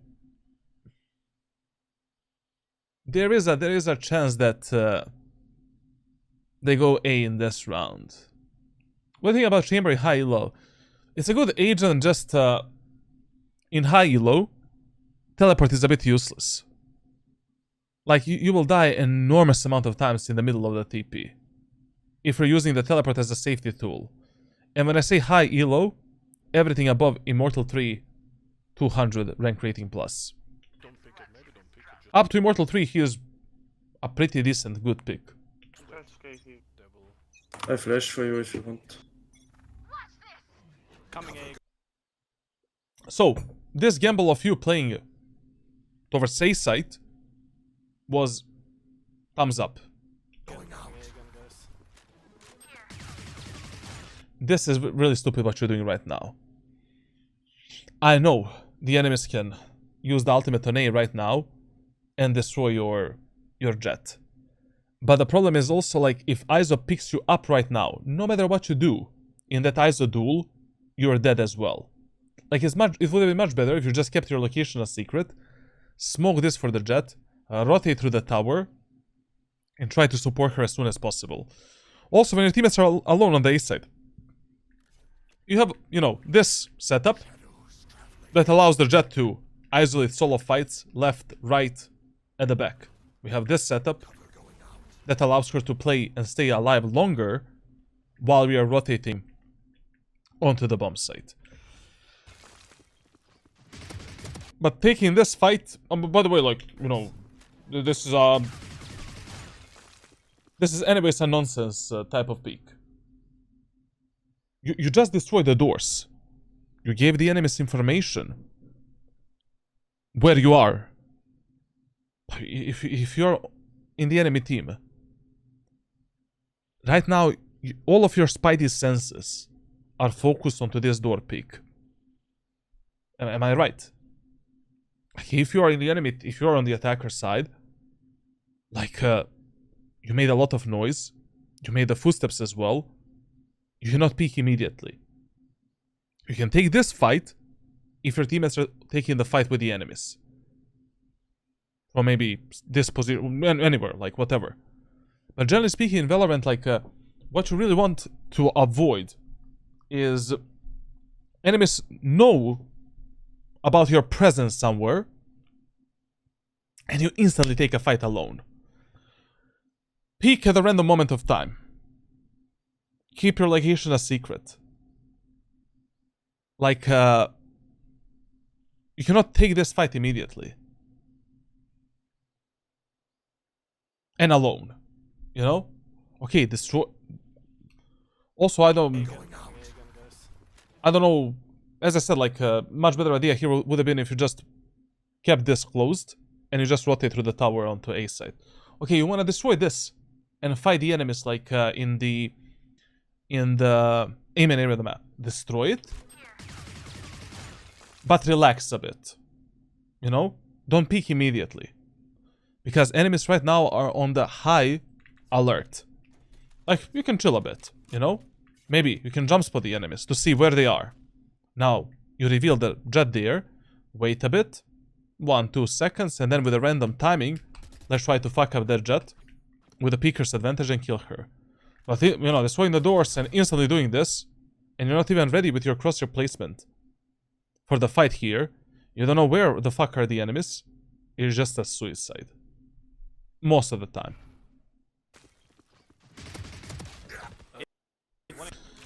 And listen, whenever you're fighting the enemies in a long-range fight, in these fights, spraying doesn't exist, and crouching is not an option. If you're fighting a fight above 20 meters, 30 meters, these two mechanics don't exist for you. And you need to fix these habits, like, in a deathmatch and practice range. And during your ranked gameplay as well. Like, in these type of fights, you know, burst firing, one-tapping, ADS with a one-tap, strafe left and right, jiggle peek, whatever, like, everything else is fine. But both of these mechanics that you did right now, no bueno. I don't know if you did this anywhere else during the VOD review, but, you know, this is how you can never take a long-range fight in Valorant. And it is never worth it. You instantly become a killjoy turret. It's very easy to kill you. Like, you will lose this type of a fight, like, 60% of times, minimum. No matter in which rank you play. Overall, I expected the worse defender side. Like, to be honest, like, you know, I was always wondering why the fuck you play Cypher. Like, what? Why the fuck after our coaching you decided to still play Cypher? This was not that bad. Pretty solid utility usage. You're trying to experiment. You're trying to learn. You're trying to get better. like you're creating some options for yourself. Sometimes you're wasting your utility, easy to fix. Sometimes your utility is misplaced or just not precise enough, easy to fix. But overall, still better than even some Ascendant Immortal Omen players, like, that are playing Omen as a support only. Pretty decent. Pretty decent defender side. It can be better, of course. Okay, here we are on the attacker side of El Lotus. Story is pretty simple. And Death, come on, bro. Like, you watched my videos millions of times, probably. 3 times in a row, we go C together as 5. And that's it. I'm not even gonna bother, literally. Basically with Omen, classic light shield, 2 smokes, 2 shrouded steps. You start in front of your teammates, jump spot the enemies, push with your allies, clear the rubble from the left side, clear this spot, jump spot, smoke, smoke, and we go for a very basic execute right here when our teammates are moving in and when utility is dropping. And then, you can just chill here, relax, wait for your teammates to move in, and then we can take the contact with the enemies at the backside, clear the backside, plant the spike, take the pillar, and position for a post plant.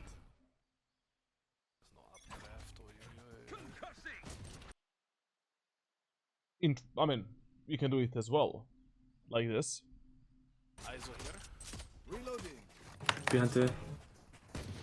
Listen, like whenever you're pathing like through the sea long, as you're using the smokes, always move towards the left wall. So at least if if this guy is peeking you, chances of you dying is like below 20%, maybe even lower. Like if you want to use the smokes as you're going through this area of the map, just do this.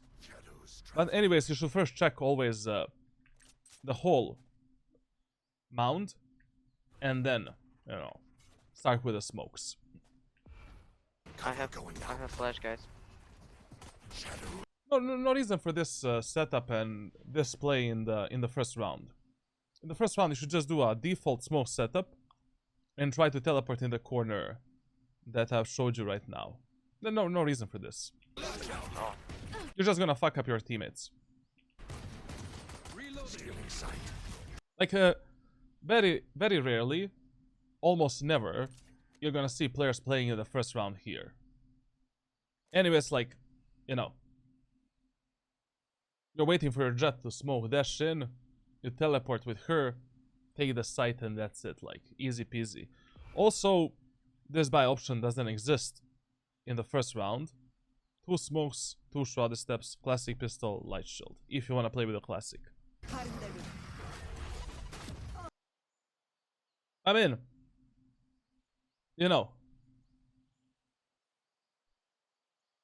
this type of a play, you want to do like when you're playing some eco round, hull by round, or your teammates are incapable of aggressively taking the CSA control.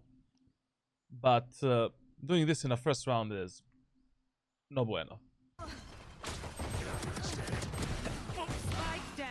I mean, good job. Like, I have no objections when it comes to execution and when it comes to how you played this strategy.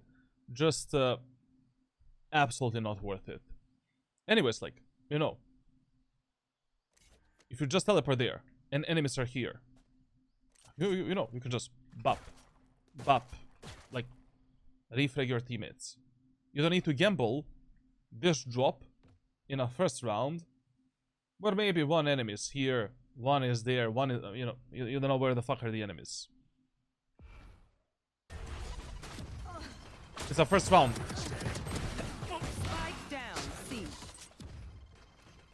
Raise water.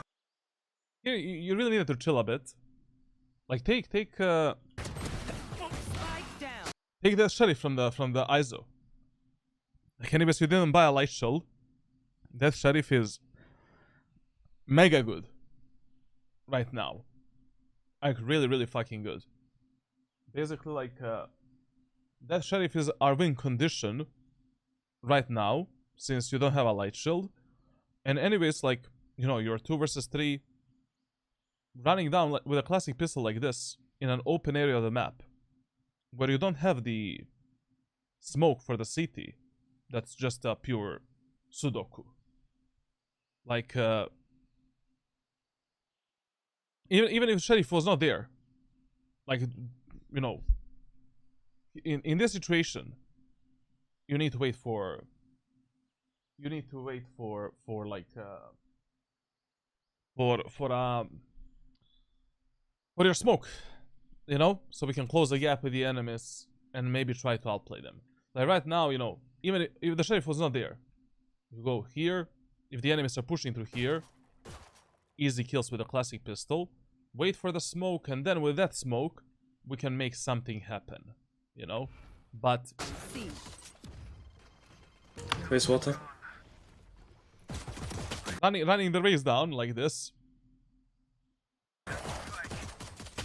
Now, like this Parkinson disease aim, like currently I have it as well, but this is just the lack of proper aim training and discipline.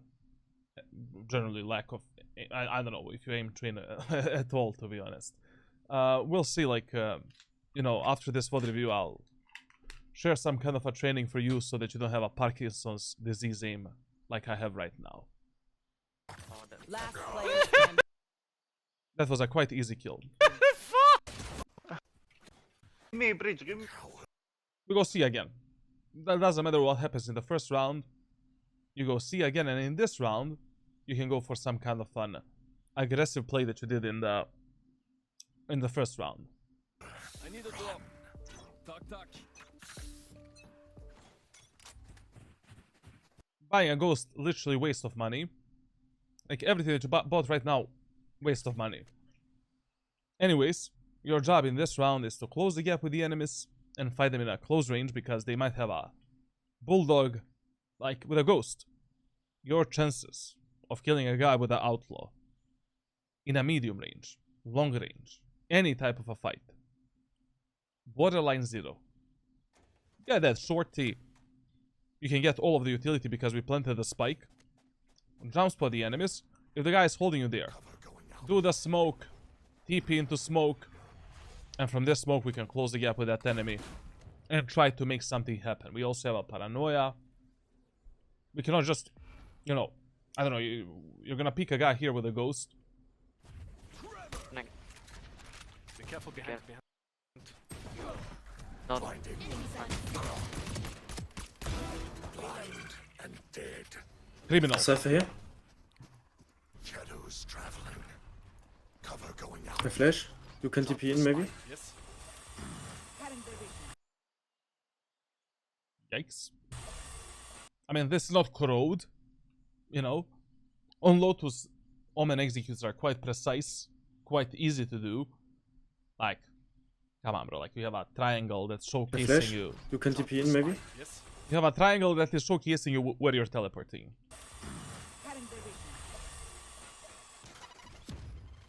He naded. All of this is just pure luck at this point. Like, Cypher. In smoke. One shot raise. Raise one shot. Coming close on you. Ghost. even though you lost that round, it doesn't matter. Like, pretty solid economy damage. We go C again. So what? Well, it's far more unpredictable for the enemy team. There's no reason to do any aggressive setup. Go C. Stay, guys. We will be. Shadows traveling. This play right now. Negative IQ. First full buy round. Enemies are bonus. Enemies have shit weapons. You have no fucking idea what's happening in the aiming area of the map. You have no idea how good or how bad are your teammates. You have no idea if a 5-man push onto A side is actually gonna work. Why would you lurk and flank? Don't be that fade from my Lotus match today You know, don't be that guy, bro. It's early game, first 4 to 6 rounds, try to do something with your team. Then later on, if this match is failing, falling apart, and team play is not possible, okay, you know, when you get the info that this play might work, or if you need to do this play because nothing else works, okay, you can do this shit. Now, once again, we open up a Bible, Quran, like whatever religion you are, and we pray to God that our 4 teammates in Omen are gonna survive this. And also, like, it's pretty dangerous for you as well. Like, I don't really understand why would you be lurking through a claustrophobic area of the map where enemies have the, I don't know, Spectre, Stingers, like, I don't know what enemies have, but they don't have a good weapons for sure. Okay. The prayage actually worked. Always. Oh, you know. When you do this type of play early on in the match, make sure you have all of the holy books on the table, and only the holy books can help you with this type of a round. You don't need coaching, like, you just, you know, you can buy them anywhere. And they're also cheaper, I think. Probably. Angle clearing 0 points from you, like, I don't know what's happening here, like, you cannot swing, you know, this position like this. You need to cut the pie. You have no idea what enemies are doing. For the first time ever, we're moving through the B main area of the map. Whenever you're moving through an area of the map slowly, for the first time, stop, jiggle pick, stop, jiggle pick. Stop here, check this angle. Check this, in and out, in and out, in and out, in and out, in and out. Press forward. Maybe Charlatan is here, check him. In and out. Like, if you're moving slowly, you need to go one angle at a time. There's no other way. You cannot just drive around the corners with your crosshair. They will rotate. Also, if you don't check a box here, and you die, you don't need a coach for that. You just need to check a fucking box. A very common angle that people like to play in these lobbies.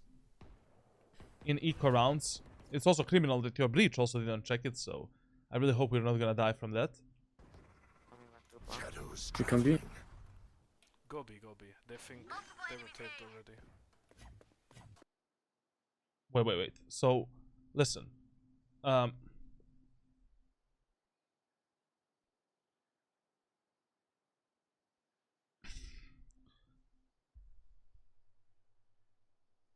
When you notice how enemies like to position on a defender side, so you notice the Cypher has a C setup. Aiza plays C as well. Omen, Raze, and Jet are playing B and A.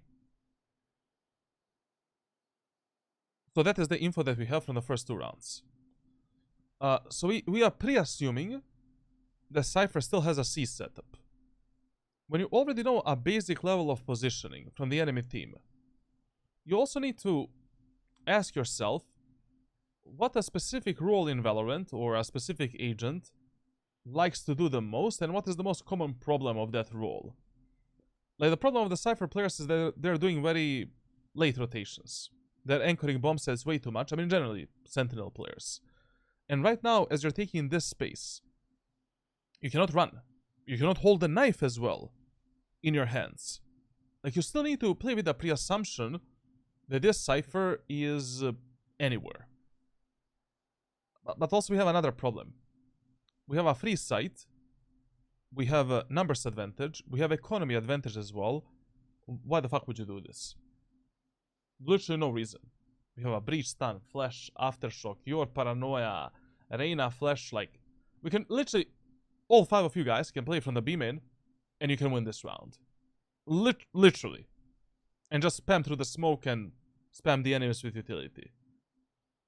Right now, you're overcomplicating a very simple round. And it's gonna be tragic if you lose it. Go B. Also, how you pick this angle. I don't know, like, you're playing with some pre-assumption that all of the enemies rotated. How do you know that? I have no fucking idea.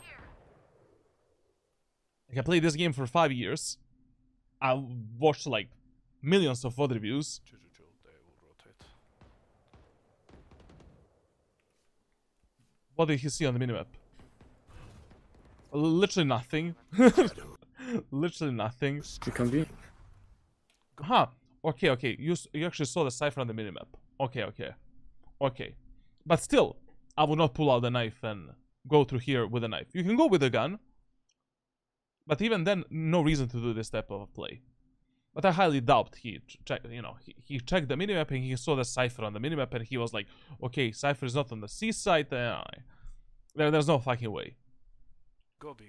They think they were taped already. Maybe here. But anyways, like, this play, mega unnecessary. Like, what would be better here if you're just sticking to the butthole of your breach? Just play with the breach. Wait for the rest of your team to do whatever the fuck they're doing. Because if the breach dies, then the round becomes a bit harder.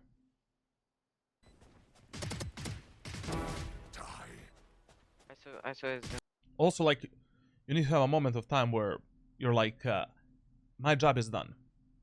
Like, the best way to play Valorant ranked, and the most efficient one, is like you're working a 9-to-5 job. You have a certain set of tasks that you're paid for, that you need to complete. Once you complete them, I'm not paid for more. You're not paid to take this kill. Your job is all you took a site. You're 5v3. Now go, my minions. I mean, you should not bait the shit out of your teammates, but just play a refrag game. I saw there as well. Because even in this 5v3, if you die in that fight against the Cypher, and let's be honest, this was a fully 50-50 fight. Only God knows who's gonna win this fight. Trust me, in this elo, in any elo in Valorant, like, your teammates are more than capable of losing a 4v3 post-splint. I saw his there as well. Can flash for you? Cover going out. One enemy remaining. Relax, the round is over. Where are you going?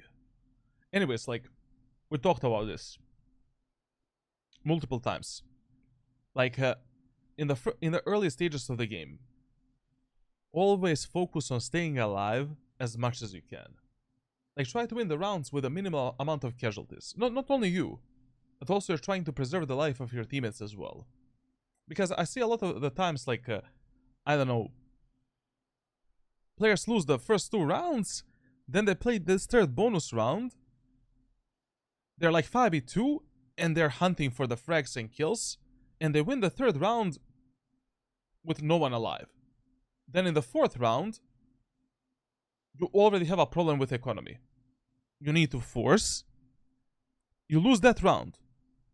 Then you're playing an eco again. In this round, if you win with 4 players alive, it's fucking amazing. Like, that is how we build a proper economy in this game. Who the fuck cares about this enemy Omen? Like, he can do whatever he wants, bro. Like, just go tell all of your teammates to go B-main or play with your most aggressive teammates that you think have the highest chances of dying, and just play a trading game. Where are you going? Reloading. Where are you running? Stealing sight.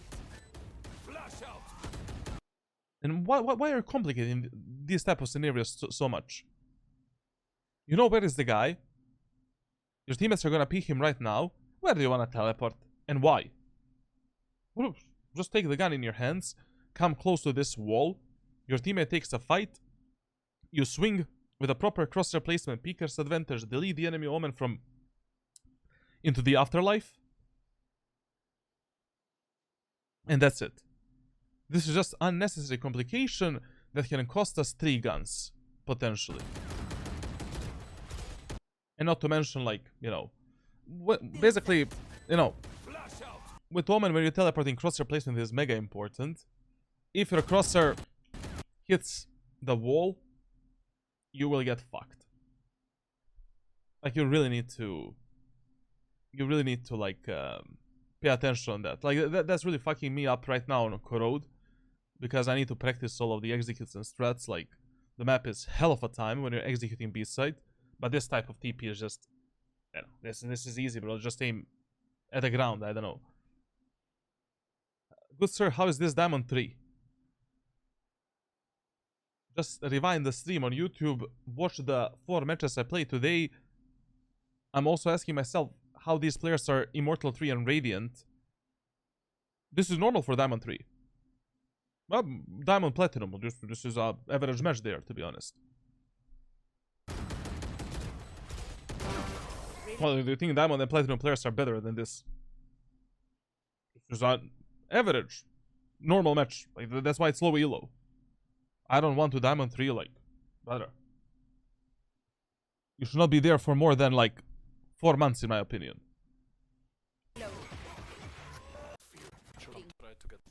But, you know, our friend Death is here because he is always trying to do something that he should not be doing.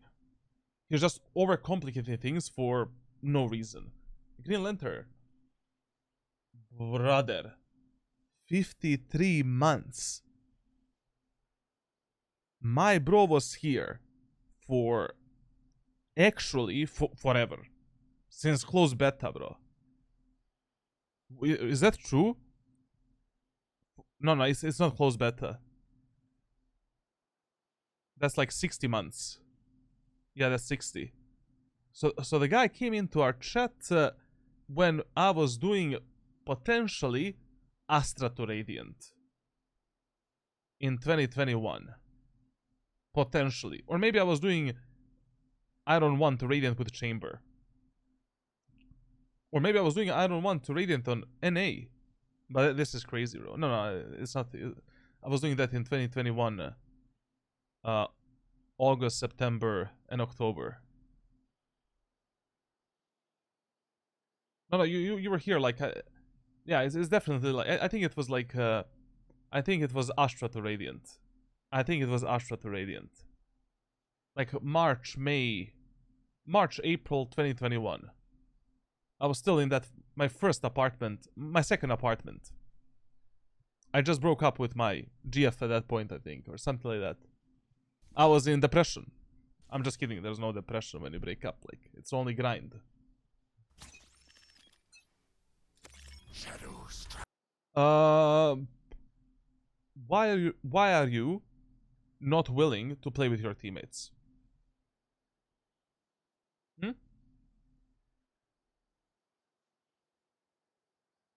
Why? That was a problem. And how can you trust them so much?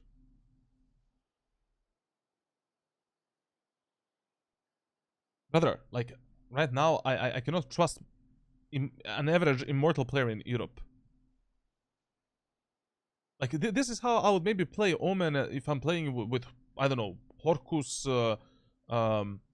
Dirk, Boaster in a team, and, you know, then I have a freedom to do whatever the fuck I want. Like Kayak and those type of guys. But doing this in this lobby, right now your job is, since your teammates want to go A for some reason, I don't know why. Okay, we can smoke this, teleport rubble, jump spot this angle, take this initial space, and if your teammates want to go in, we move through the tree.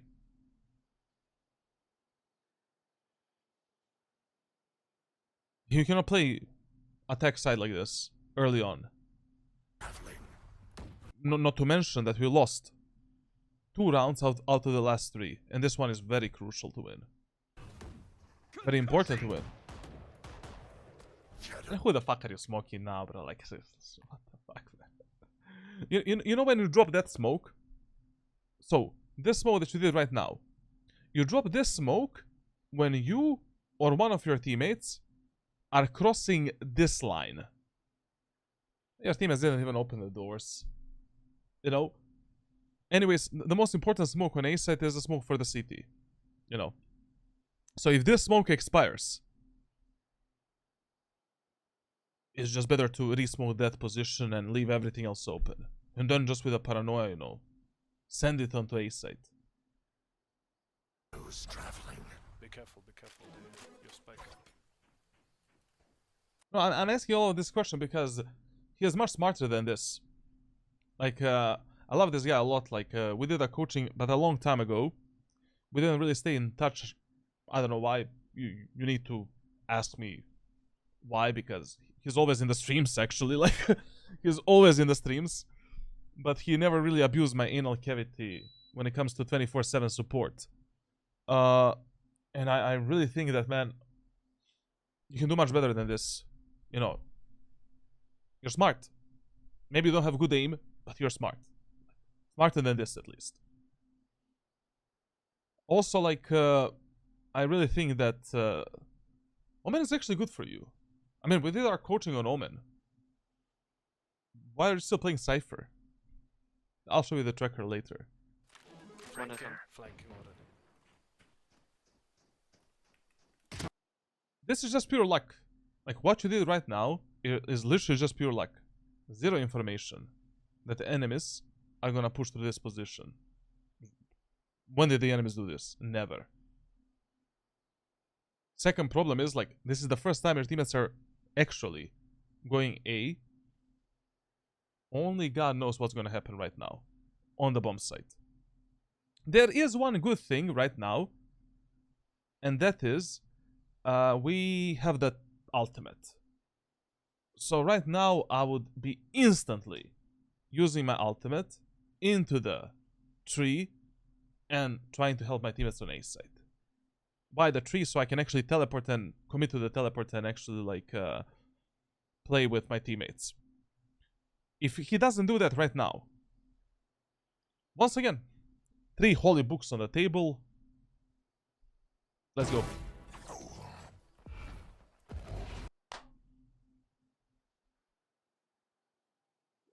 There were only 2 decisions to make here. To either teleport towards your teammates and play with them, or on your feet try to rotate towards your teammates. Maybe lurk through the B-man or just go through the A-man. And you need to save the ultimate, because if your teammates lose the spike, at least you can pick it up, if nothing else. But this play right now, oh yeah, like literally, this is maybe the worst play you can do at this moment. Like, to be honest, like, I don't think anything else you could have done right now, but this is literally the worst play you can do at this moment of time. 5v4 numbers advantage. Spike is going A. We don't have a A side control. We have no fucking idea what's happening on A side. Crazy stuff. Watch them run. I mean, it's a very unexpected play, but there's no, you know, right now I would not expect enemy on here ever. But also, we'll see. We'll see. Like, if his teammates actually plan the spike and they survive, this can turn out to be a good play, but still very risky one. Guys, see clear if you want to come. He said, guys, C is clear if you want to come. And his teammates are up in the enemy's anal cavity, bro. Like, I love his, you know, I love his calm voice. Like, he's always like, he reminds me of Ghost of Peak a lot. Like, you know, Ghost of Peak was always like this, bro. You know, Ghost of Peak, like, that's some kind of a play that makes absolutely zero sense, but he's confident in that play. You know, 0 sense for ranked, at least. You know, like, and he was like, guys, C is free if you wanna come. But his teammates are like across the map, like fighting for their life. You're on site on A. Okay, should Spike down A. One is on me, on top. By the way, I'm not saying Ghost of Peak was bad. Like, you know, he had his times. He picked Immortal 3 at, you know, at the end of the day. Scared, Omen, scared. Let's be honest. Right now, we could have been 5 versus 2, maybe, with a planted spike. Scared. Yeah, chill. They're close. I say scared. Okay, sorry for that. I need to ask, like, listen. Right now you're 2 versus 2. So you created a 2v2 scenario. What is your main priority right now? Your main priority is that your Reyna stays alive and that we fight with that Reyna. You know, enemies have no fucking idea where you're gonna come from right now. Are you gonna go tower? Are you gonna go main? You know, what we can do, for an example, we can do this type of a smoke to potentially make our Reyna live a happy life and while we are connecting with her. We can use a paranoia as well to make enemies think that we are actually pushing through the stairs, but in reality we're just going here. Reyna already cleared this. No one is up there. She cleared there as well. So all of the enemies are in this area. We can drop down, and now together with a Reinimus Maximus, we take the fights. Removed. Cover going out. Actually, I don't know if Reyna cleared the drop. Like, that drop clear would be important, but this is not a play. And also, like, if you're not really certain where are the enemies, like, jump spot that angle. Like right now, using a paranoia onto the angle from which enemies are expecting you, especially in an open area of the map where enemies can be here, here, on the site, here, here, it's just a waste of a paranoia. Like, jump spot this first, and now you can maybe use paranoia to do something. One enemy remaining. That was so lucky, bro. I have the spike. Like, literally, in this match, like, this is why I say that I always say on my streams that like, this is why a lot of the players are stuck in Valorant, because a lot of the players don't understand the difference between a good and a bad play. And a lot of times your bad play will work and you will think like, oh, I'm a mastermind, bro. Like, and then the next 9 times your play is not, that play is not gonna work, but you will still keep doing it because it worked once and you think it's good. A good play that is statistically good is always a good play, even when it doesn't work sometimes. But a bad play is always a bad play. Like, this is a literally, you just play a lottery ticket after this. Behind I go B. C, bro. Run away. But why? Like, what? My dude is like it's literally like I'm watching a Gosu peak, man. Like this is his gameplay, man. Like, you know, overcomplication Maximus. We are 2 versus 1. We can plant the spike basically instead of this corner right here for the tower and for everything, basically. Now we can fight with the Reyna. Even if you end up 1v1, we can just, you know, use a one-way smoke and completely annihilate that Omen that is defusing the spike. But at the end of the day, like, here it doesn't matter where the fuck you plant it. Just plant the spike and fight with your Reyna as soon as possible. Or tap the spike, wait for the Omen to peek, fight with the Reyna, kill the Omen, and end of the round. No, bro. Like, in a 2v1 with 35 seconds on the clock, just finish the round by killing this enemy. Go C. I don't understand. I don't understand, bro. What's the enemy economy? My dude traveled like 67 kilometers this round. Okay, they're gonna play some kind of a hull buy. We can go see, no problemo. No problemo.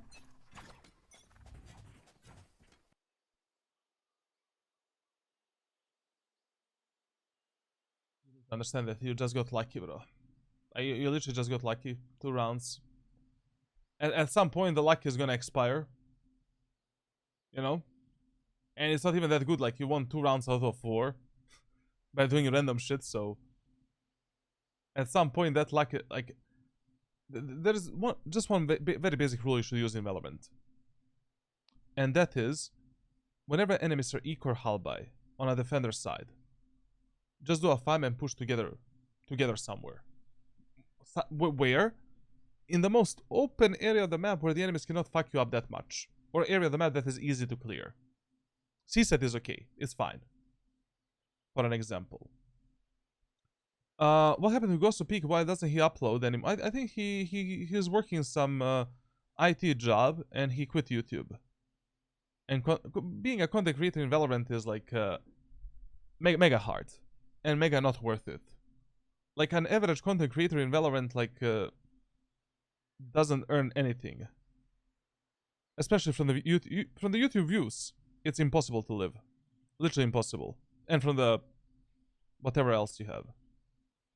Like you need to have like minimum like I don't know.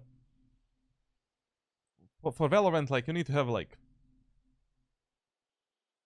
depends how much you upload, but you need to have like maybe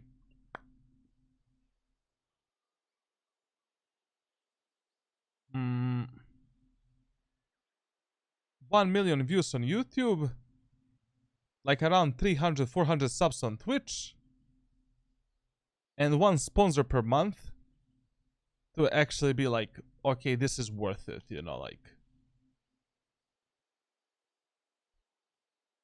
But, you know, only like a few content creators are making that shit. But being a coach is worth it, like. It's easy content, especially with all of the data and shit we did. Also, man, like if you already decide to lurk, flank, play alone for some reason in an anti-eco round, you need to walk more.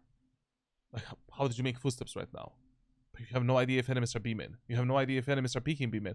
Anyways, like when enemies are eco halberd bonus on a defender's side, you should be expecting from them to do the most unimaginable plays.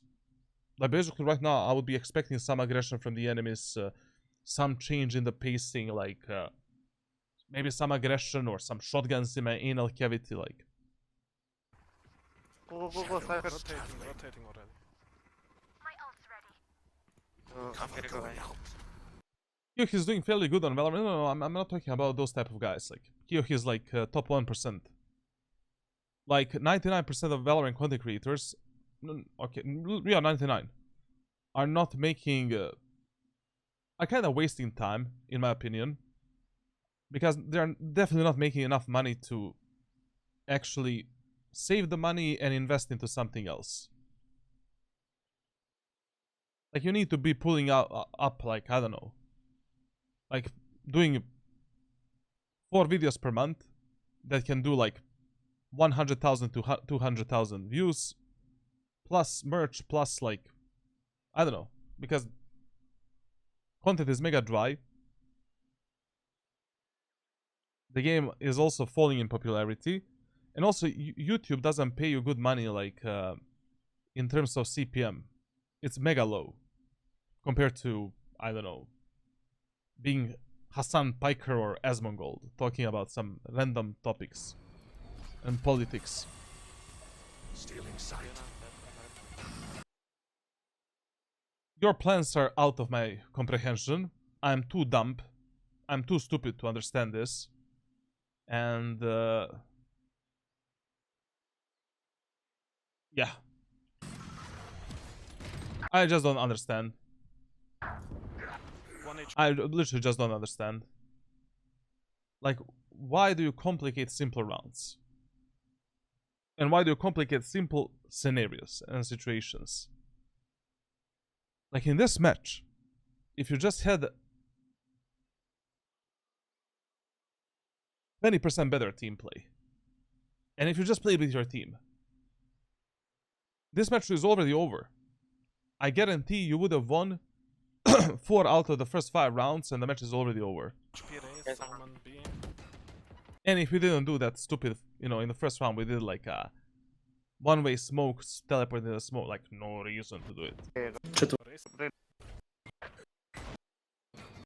Flash. It's okay. Need a drop. Kill them. Umpire request. Don't do a risky teleport challenge level impossible. listen, I can, you know, if you're Opium Omen and that is stuck in Immortal Ascendant, whatever, and you're doing this for the clips in a custom server, that's good, you know. But you're not gonna go far with this game Omen gameplay. Pushing A. They have info, we're not A, guys. It's you and me. I would have loved if he died here. Oh yeah, bro, give me this, bro. Okay, so now you got punished. Next time when we go through this B main area of the map, are we gonna cut the pie and be more aware that an enemy can push here? But when like, you don't need to be punished like 20 times. You know, like when your father was beating you, I mean scolding you. Hopefully he was not beating you, like, you know, but scolding you down for something. But one time, bro, like how many times does father need to hit you, bro, like for you to learn like that you should not be crossing the street like without looking left and right, for an example. You know, like, you make mistake in life once, you learn from that mistake immediately. Hope, you know, how many times you want to repeat the same mistake. Not A, guys. It should be enough for you that in every single other match you clear this beam and area of the map properly, one angle at a time, slowly, how I showcased you previously. It's you and me. And you always expect this type of play. 1 HP Omen B main. If you all want to see dumb risky teleports done at good timings, then look at how Dr. Freezy plays. I look behind. Stay. Spike down. I didn't say that, I just read the chat, like, I don't know. I didn't watch that many, you know. C. Kill the Cypher.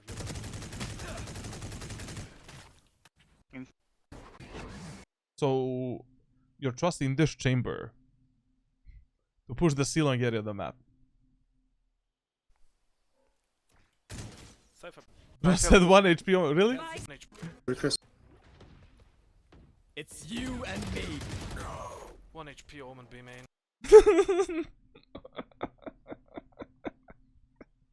Then, brother, I love that you're speaking, bro, but and I told you that sometimes giving ghost comms to your teammates is good, but ghost comms that have no consequences, like that are not gonna change the outcome of a round, just make your teammates live a happier life. This can cost us. But let's be honest, like, you know, even if you tell your teammates that Omen is 1 HP, they're gonna still try to go for the headshot anyways, you know, because they watched 20 million aim guides and they only think that headshot percentage matters. So it doesn't matter, to be honest. What truly matters is that you should have been alive there. You should have once again played with... Oh, are we playing with our team? Okay. But why do you start here? You know, your main job as Omen is to get behind the rubble. You also heard that enemies like to fight for the aim and area of the map, you know, in the previous round. Like, we need to start somewhere here. You can let your jet in front of you. For like, that's fine. You know, you can let your jet in chamber. Just start here somewhere.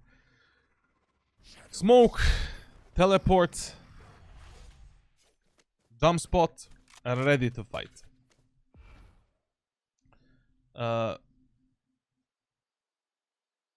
Thoughts on Opium Omen? I don't have any opinions. Like, usually, like the only other content creators and pro players that I saw that play Omen good, I mean, in a meaningful way in ranked, they're not content creators. Like, they're actually pro players and good fucking players, Radiant players. Like, you know, like Angel, Boaster, like I'm talking about ranked solo queue. Then there's that Mako guy. Like, I watched some of his gameplay as well. Like, is it Mako? I don't remember anymore. Like, Forsaken. Like those guys do a meaningful aggressive plays. that can actually work in ranked. Like in terms of content creators, like, I don't know. I personally wouldn't try to copy paste 80% of clips that you see. You also need to remember that most of the content creators fake a lot of their stuff. Like a lot. A lot of the games are 5 stacks, custom server, like shit. Then playing in, I don't know, on a gold account and stuff like that. Not every clip is, you know.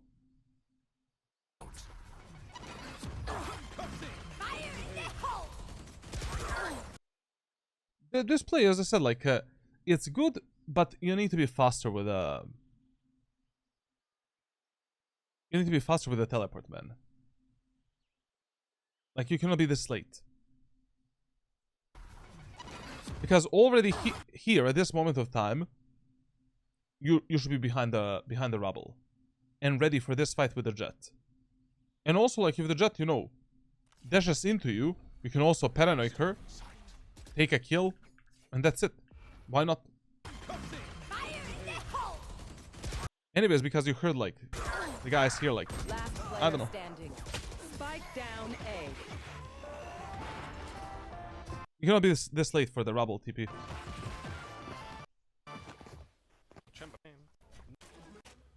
And also, always remember, like, C-site is the holy grail of Lotus. Just go fucking C. Like, whenever you see that you're taking C-set easily, killing the enemies in the C long. Now, even if you lose the like, it's easy to fix the post plants. What's truly hard is taking this early space and actually planting the fucking spike. Post plants, like, we can figure out, like, multiple different ways to win them. Enemies are fighting aggressively for the aim in. They'll have only Cypher defending C-set alone. Any Sentinel is not good enough. Only Vice can somewhat defend the C-site properly on this map. If she decides to play on the C-set, of course. Killjoy useless, Cypher useless. Like, it's very easy to destroy the trips, to outmaneuver them, to basically already get in a site, kill the Cypher, and make your teammates live a happy life. You can TP in. Yes, I do. So chill. That TP needs to be a bit deeper. Solid kill. Now what do we do with this kill? I flash for you. Blinding. Relax with the paranoia, man. Like, if you don't know where are the enemies, you know, and you're not executing some default position, like, you know, going through the tree where players like to play, going through the main, doing, you know, backside paranoia and stuff like that, save it, you know. First, jump spot the enemies, get a informazione, and now, like, you know, if you see enemies there, okay, we can paranoid them and peek together with our teammates and stuff like that. And it's just a waste. Who are you flashing? And also, always, like, when you're going through the aim and area of the map, before you pull out the smoke or anything, if you're exposed from this boxy box here, check that box first and then use utility for the rest. Okay, go fast. Fake or not, none of his smokes help the team in his videos. That's the thing about my aggressive setups. Like, every single aggressive setup that I do always has one smoke that is helping my teammates, and the second smoke is helping both me and my teammates in some kind of a way. I mean, I primarily use it for myself, but still, that smoke is not fucking up my teammates in any way possible. Cover going out. Shadows Can traveling. you plan? Please, when you're smoking the A tower, pay attention. Like, the smoke needs to look like this. Cover going out. It just needs, like, you need to cover this gap for your teammates. Enemies cannot have this, you know? Like, even closer to, just look at the minimap. Like, I use the minimap for this smoke. I don't actually use the shadow form or anything. Like, just make sure that on the minimap, like, you know, the smoke is bop connecting here on the zip line, and that's it. No gaps, no nothing. A brief one way here as well. Plan to spike right. Plan to spike right now. I wanna.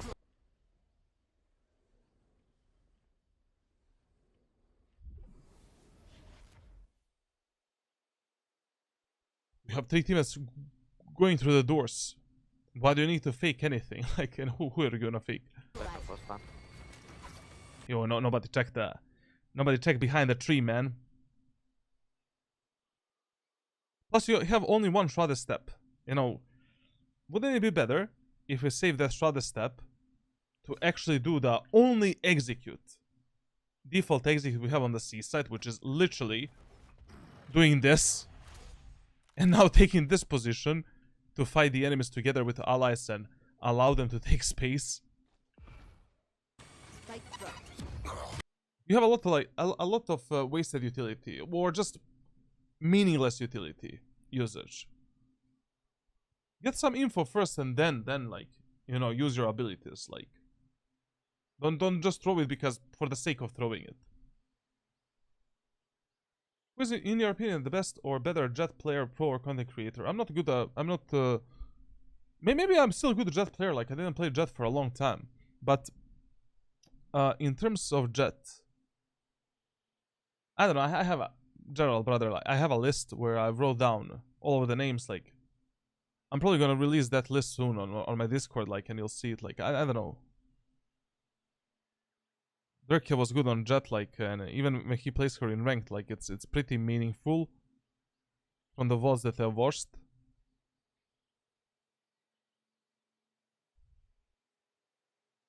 I don't know any content creator that is like making like just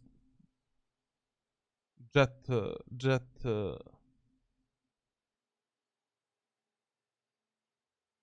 specific content. There's a lot of pro players like that you can watch, but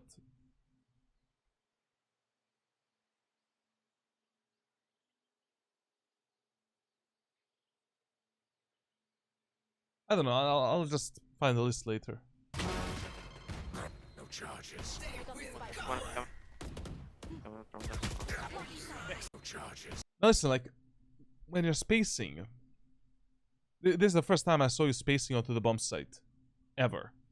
Like, try always to take the space with your allies, as long as the numbers are equal, and as long as, like, nothing is pressuring you to take a fight. Okay. A bit of a magical kill on Raze. Relax. Your job is done once again. We are 5v3.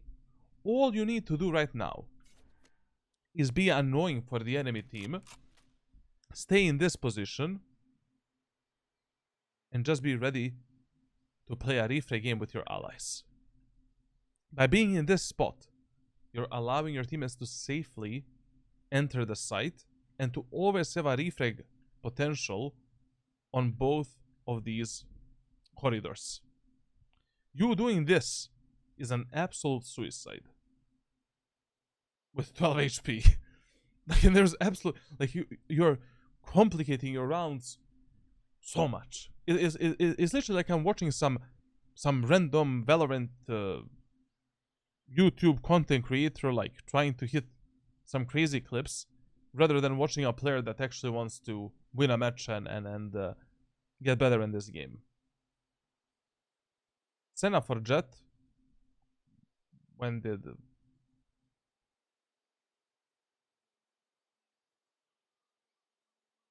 Time to be a decoy now. No charges. And also I love like you're holding the smoke, but not holding the backside with your crosser. Scared. Is he dumb or something? This paranoia, okay. You know, I do use it sometimes when shit hits the fan and my teammates really want to go A, they don't want to listen to me. Enemies are always fighting for the aim and control. We're dying like idiots. It's okay. It's fine. But you want to use it because it's mega slow. Like if you use a paranoia like this, it's gonna do absolutely nothing. Enemies can instantly take this position and dodge it, and it's pretty useless. Like you need to use it from this position, like this, and just deny this type of a peek from the enemy team. Basically, like, you can do this, and now TP, take space for your team, then use a smoke, and do whatever we need to do, basically. I got enemies.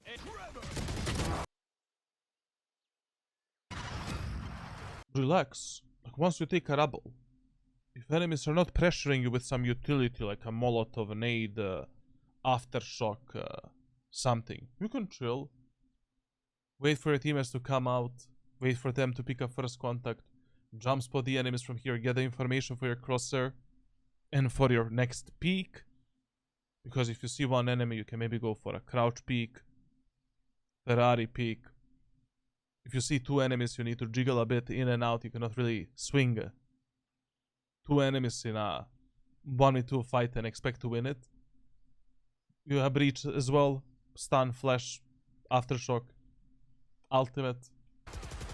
Like even using a breach ultimate here is fine. Just kill those two guys with the ultimate, and you have a round in the backpack. I got enemies. Backpack. Also, like you crouch a lot during these fights. Like we really need to work on that. You have like 4 very prominent and eye-poking like mechanical problems. I'm just gonna create some kind of a training for that after the VOD review, and that's it. Jet behind the box. Reloading. They're just way too visible. It's stupid not to work on them. Okay, once again we're deaf a bit. Jet behind the box. You heard a guy dash there. Reloading. And also jump after it. Cover going out. Careful there. Shadows traveling. With that tower smoke, you need to be more precise. We cannot just throw it however the fuck we want. Should I ult the side? But where are you going right now? Actually, the question is like, just why are you going anywhere?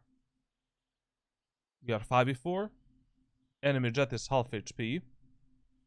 We can use maybe the ultimate to reveal enemies on the side. You know, here using the ultimate as a recon tool would be fine. Just to give your teammates the info whether or not we should go in with a breach ult and how many enemies are on A side. But maybe we can use ultimate here to reveal enemies in tree and, you know, in tree and in this crossfire area, and then we can just send it. But even then, like, why? We have a breach ultimate, just open the doors, tell your teammates to push Asa with a breach ult, and the round is over. This play here, once again, this is like a pure 50-50 and pure luck. You're teleporting in a position where enemies can hear you from millions of different angles, where they can hide, wait for you to teleport, and then peek you and kill you. You can never do this with Omen. Like, these type of players are never worth it. Like, there's not a single moment of time where this play is a good play. And there's not a single moment of time where this teleport is a good teleport. Like, in any universe, any situation, any, like, your crosshair, your teleport crosshair should never be here. Like, I don't know how we ended up here. And why. Like, the guy on tower can hear you, guys in CT, like, guys rotating.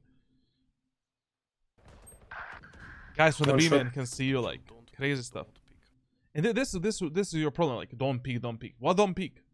You're playing with mentally disabled persons, bro. Mental disability. Report this, report. You're winning a match 10-7, your teammates are arguing and they want to surrender.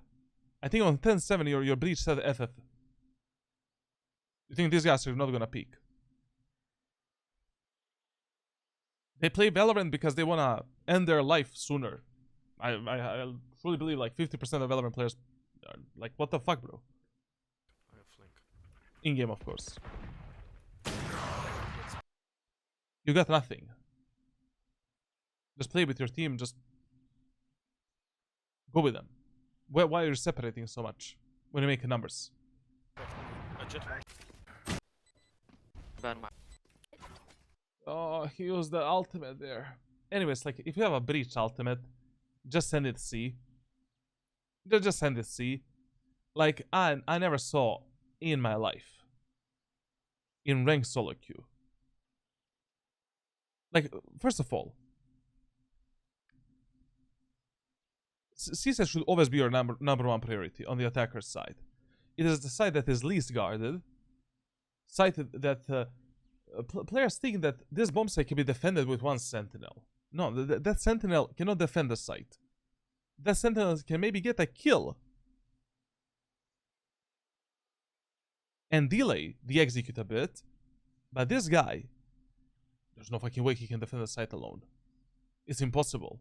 It doesn't matter which Sentinel, except Vice. Vice can really delay and really do something good, some good setups. Just go see. You know, you saw during the match that Cypher is most of the times playing this alone, and there is like ISO that is sometimes rotating C. I mean, starting on the C side. Even with two players defending C side is hell of a time. Like, it's so easy to clear these positions with utility to outplay the enemies. You know? Especially with a breach ultimate. Brother, just send it. But maybe.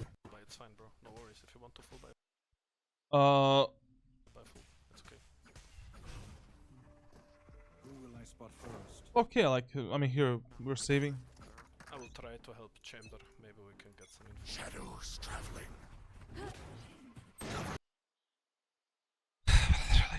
You're playing an eco round, man. You're playing an eco round with a shorty. We need those smokes, bro. Like, how do you plan to close the gap with the enemies if you don't have at least one smoke? Like, just explain it to me. You bought a shorty. How do we like? What the fuck are we gonna do right now? Enemy spotted C. Stealing sight.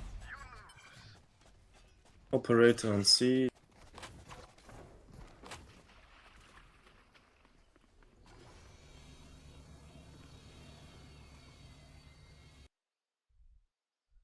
My guy gets so much luck in this game, bro. Like, if I had like 20% of this luck, I would be a rank 1 player. 20%. You know, he knows that one guy is backside. He knows that one guy is backside. I don't know, maybe this can be good. He heard one guy at the backside. I hope he gets a kill, to be honest. I would like to see him win this round. Okay, the guy Cypher just said fuck it. Can't go. Last player standing. Imagine if we had a smokes to close the gap with a Cypher and annihilate him. That would be amazing. I need a drop.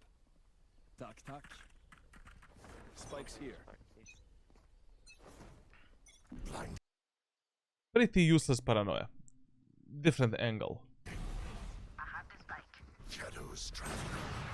You need to be ready to always teleport rubble. As long as you see that enemies like to kill your teammates in Omen. You need to be there 24/7. But if enemies start mollying that and nading that, then mission abortimus. Let's try to, you know, maybe retake Omen. Maybe actually in a full buy round, let's try to go C. That would be a good idea. Grace is mid.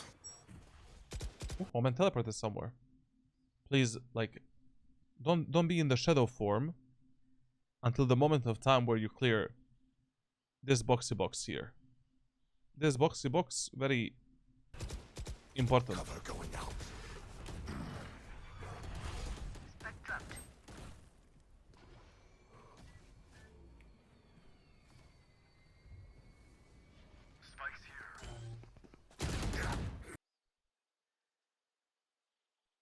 The problem of this play is that I would literally never do it in a full buy round where my teammates are pushing A side. In eco round, half buy round, you can maybe try to do this to isolate like some 1v1 fights, maybe surprise the enemies, God knows. But the problem is like the problem of this play is that it's pretty audible.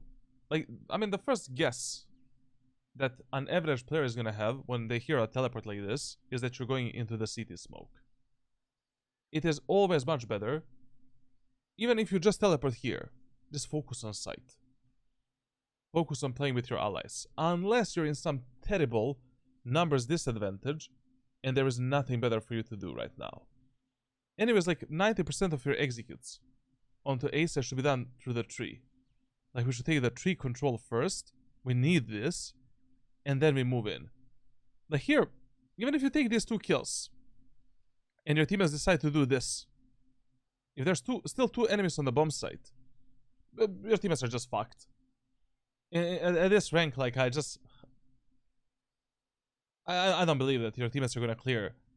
You know, they're gonna cross this triple crossfire without any casualties.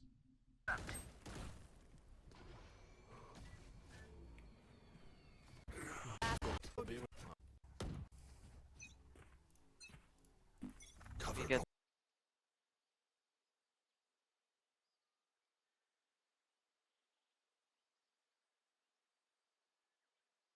What is that smoke now? I mean, listen, like, okay, so you saw enemy Omen peeking C main, here, whatever. Enemies did like to play this position a lot. A lot. You wanna fake the enemies and make them think we're going C or taking C long. For some reason. I don't know what is the plan. We can do this smoke. This is anyways one of the smoke setups that we should use to close the gap with the enemies in C long and fuck them up. We block the enemy's vision in C long. They don't know if we cross on the left side. Maybe something is gonna happen. But even then, like, what the fuck? The spike could shoot. Or your teammates wanna push through the C long. You think on the C main, C long area of the map, enemies have the operator.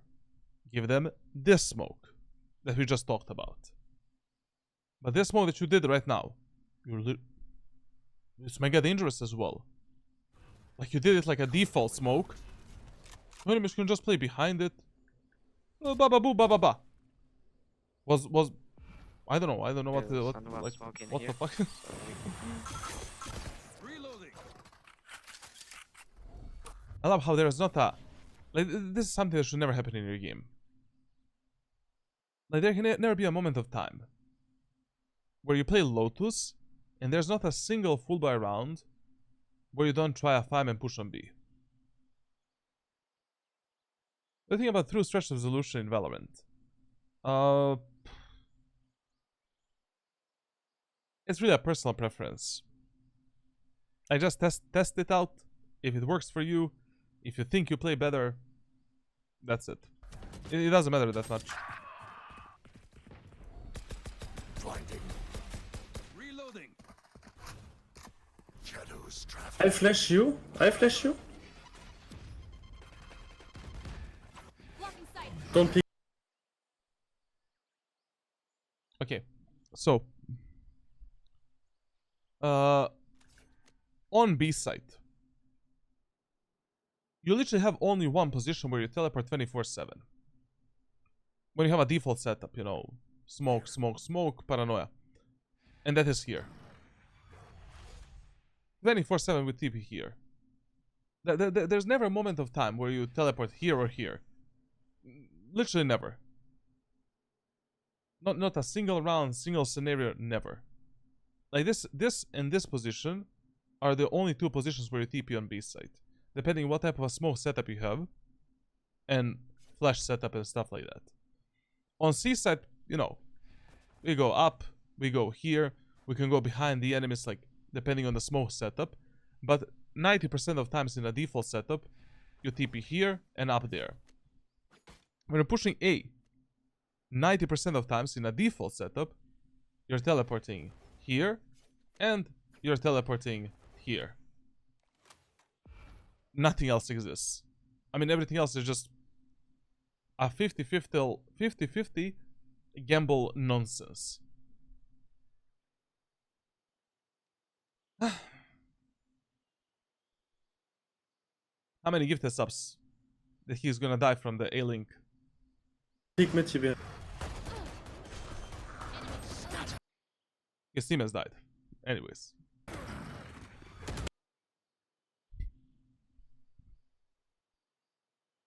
Last player GG, standing. guys. Spike down B. And then like and then you ask yourself like I mean, not death, he knows this already, but an average player is like oh my god, I went 25-20-10, I was the match MVP, I lost the game, how did I lose this game, my teammates are so bad, bro.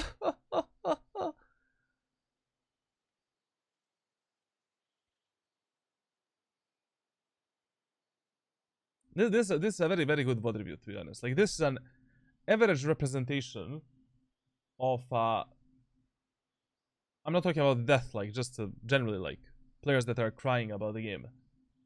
Like, out of these 25 kills, like, there were 2 clutch rounds where you actually won 2 rounds yourself, and that's like 9 kills in total in 2 rounds. And out of the remaining like 16 kills, only around like 3 or 4 were actually impactful.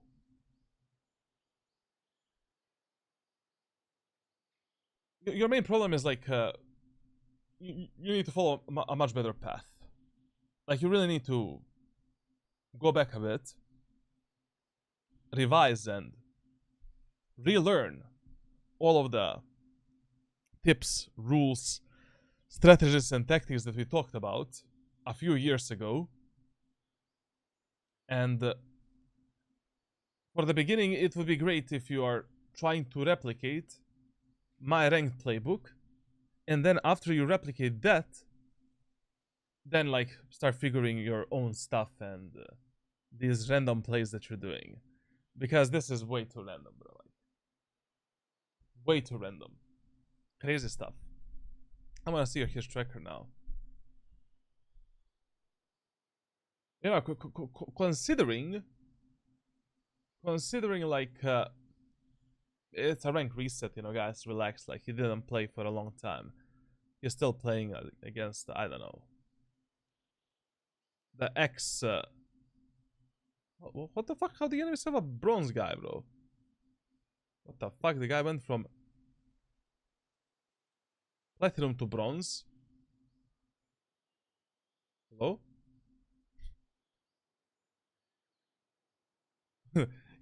how is this even possible, bro? My dude went on this account from Diamond 1 to Bronze 3. I mean, unnecessary rank resetting, you know, that's a problem. Okay. Now, listen. I love your enthusiasm. I love that you're speaking with your teammates. I love that you're proactive. That you're at least trying to do something. But there's an enormous amount of times where you're trying to do too much, instead of just focusing on basics and fundamentals. And that is really fucking you up right now. But really fucking you up right now. Now,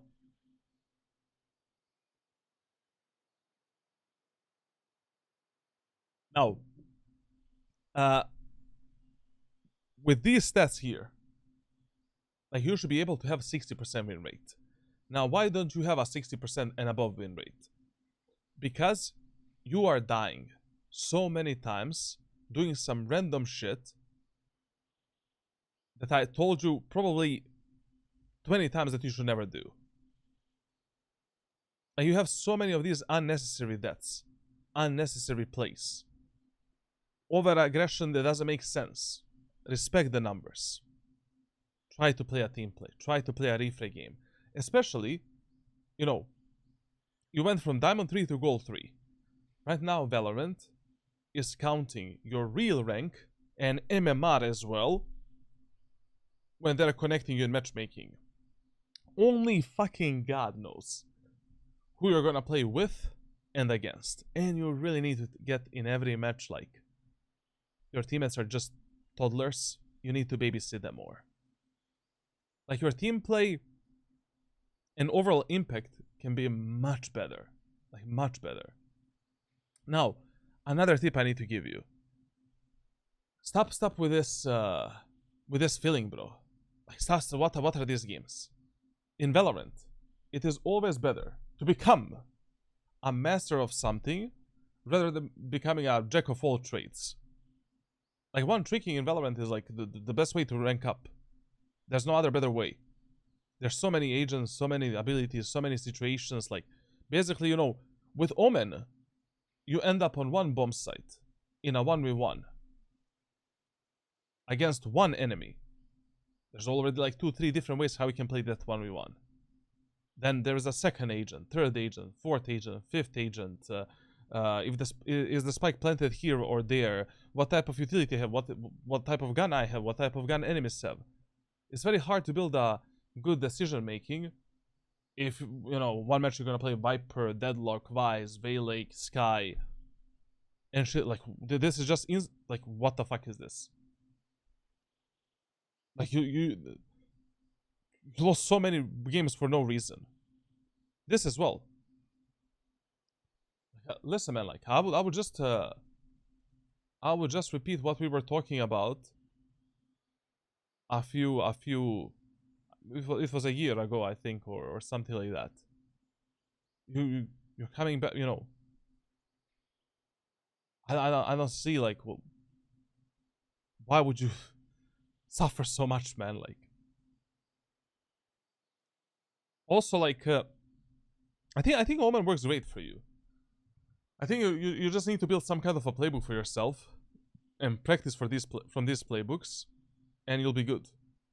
Like, what at the end of the day, you're mainly lacking like more discipline, better team play, and following some of these fundamental tips rather than, you know, agent is not really the problem. It's just these fundamentals that you're completely ignoring that we talked about. Like fundamentals, how should you play a map? How should you play a specific scenario? Like numbers advantage, disadvantage, economy, and stuff like that. Like on Lotus, where do we go in the first round and shit like that? And how do we go there?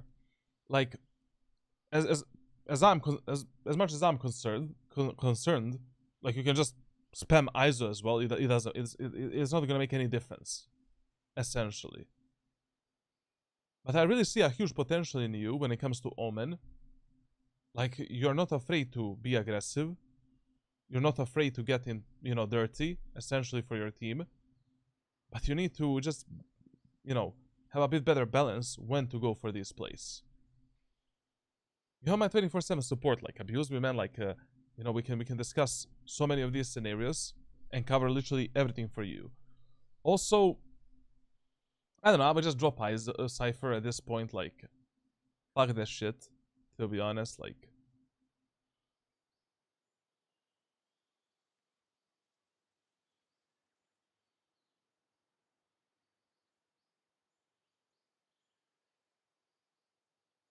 I mean, look at this day. This is crazy for an example. Omen, Gecko, Omen, Cypher, Cypher, Omen, Cypher, Cypher, Reina.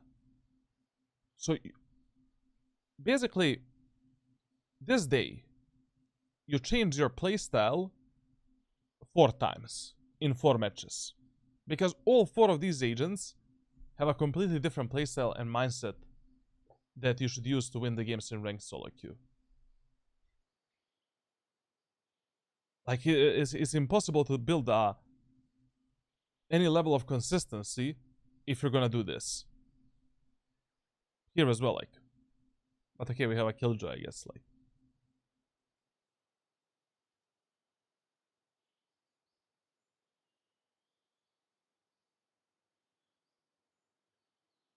Listen, we actually started this act all the way. What the fuck? How did you go from Diamond 3 to Silver, bro? Like, what the fuck are you playing against here, man? What the fuck? How does the Ascendant 1 player place in this lobby, bro?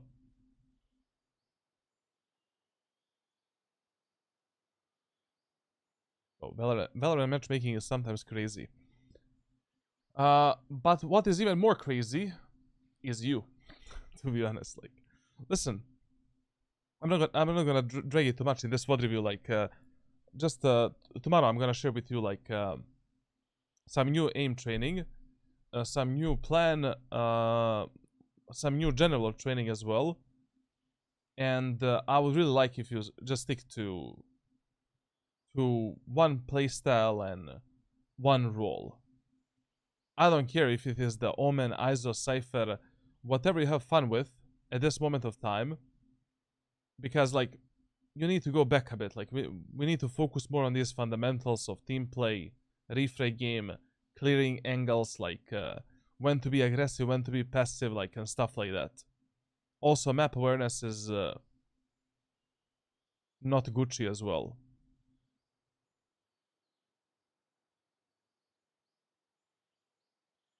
We try true session resolution, and how did I like it.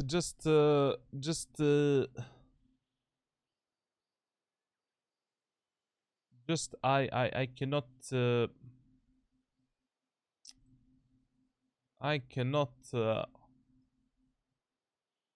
I mean, you're a much better player than before. That's for sure. Like, you know, this was criminal, to be honest. Like, this was criminal.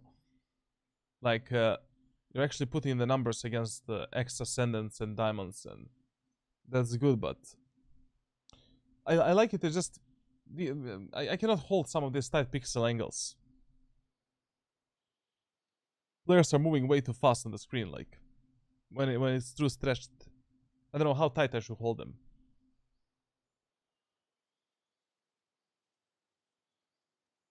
Listen, we'll continue the talk. Your private messages, man. Like, this is getting too late. I mean, this act you started pretty strong. Like, if you continue like this, it's gonna be good. Like, just less deaths, better team play, and more meaningful plays would be appreciated. Especially on attack, like you have so much random shit that doesn't make any sense, and you're doing it based on zero information, like zero, and for zero reason as well. How do you get a track review? You can get it for free with the channel points, or through the giveaway, or through the tier 2 Discord sub. By the way, like, we had a giveaway. Okay, YouTube, thank you for watching. Leave a like, subscribe, comment, join Discord server for coaching. You can get free coaching as well, and I'll see you in the next one.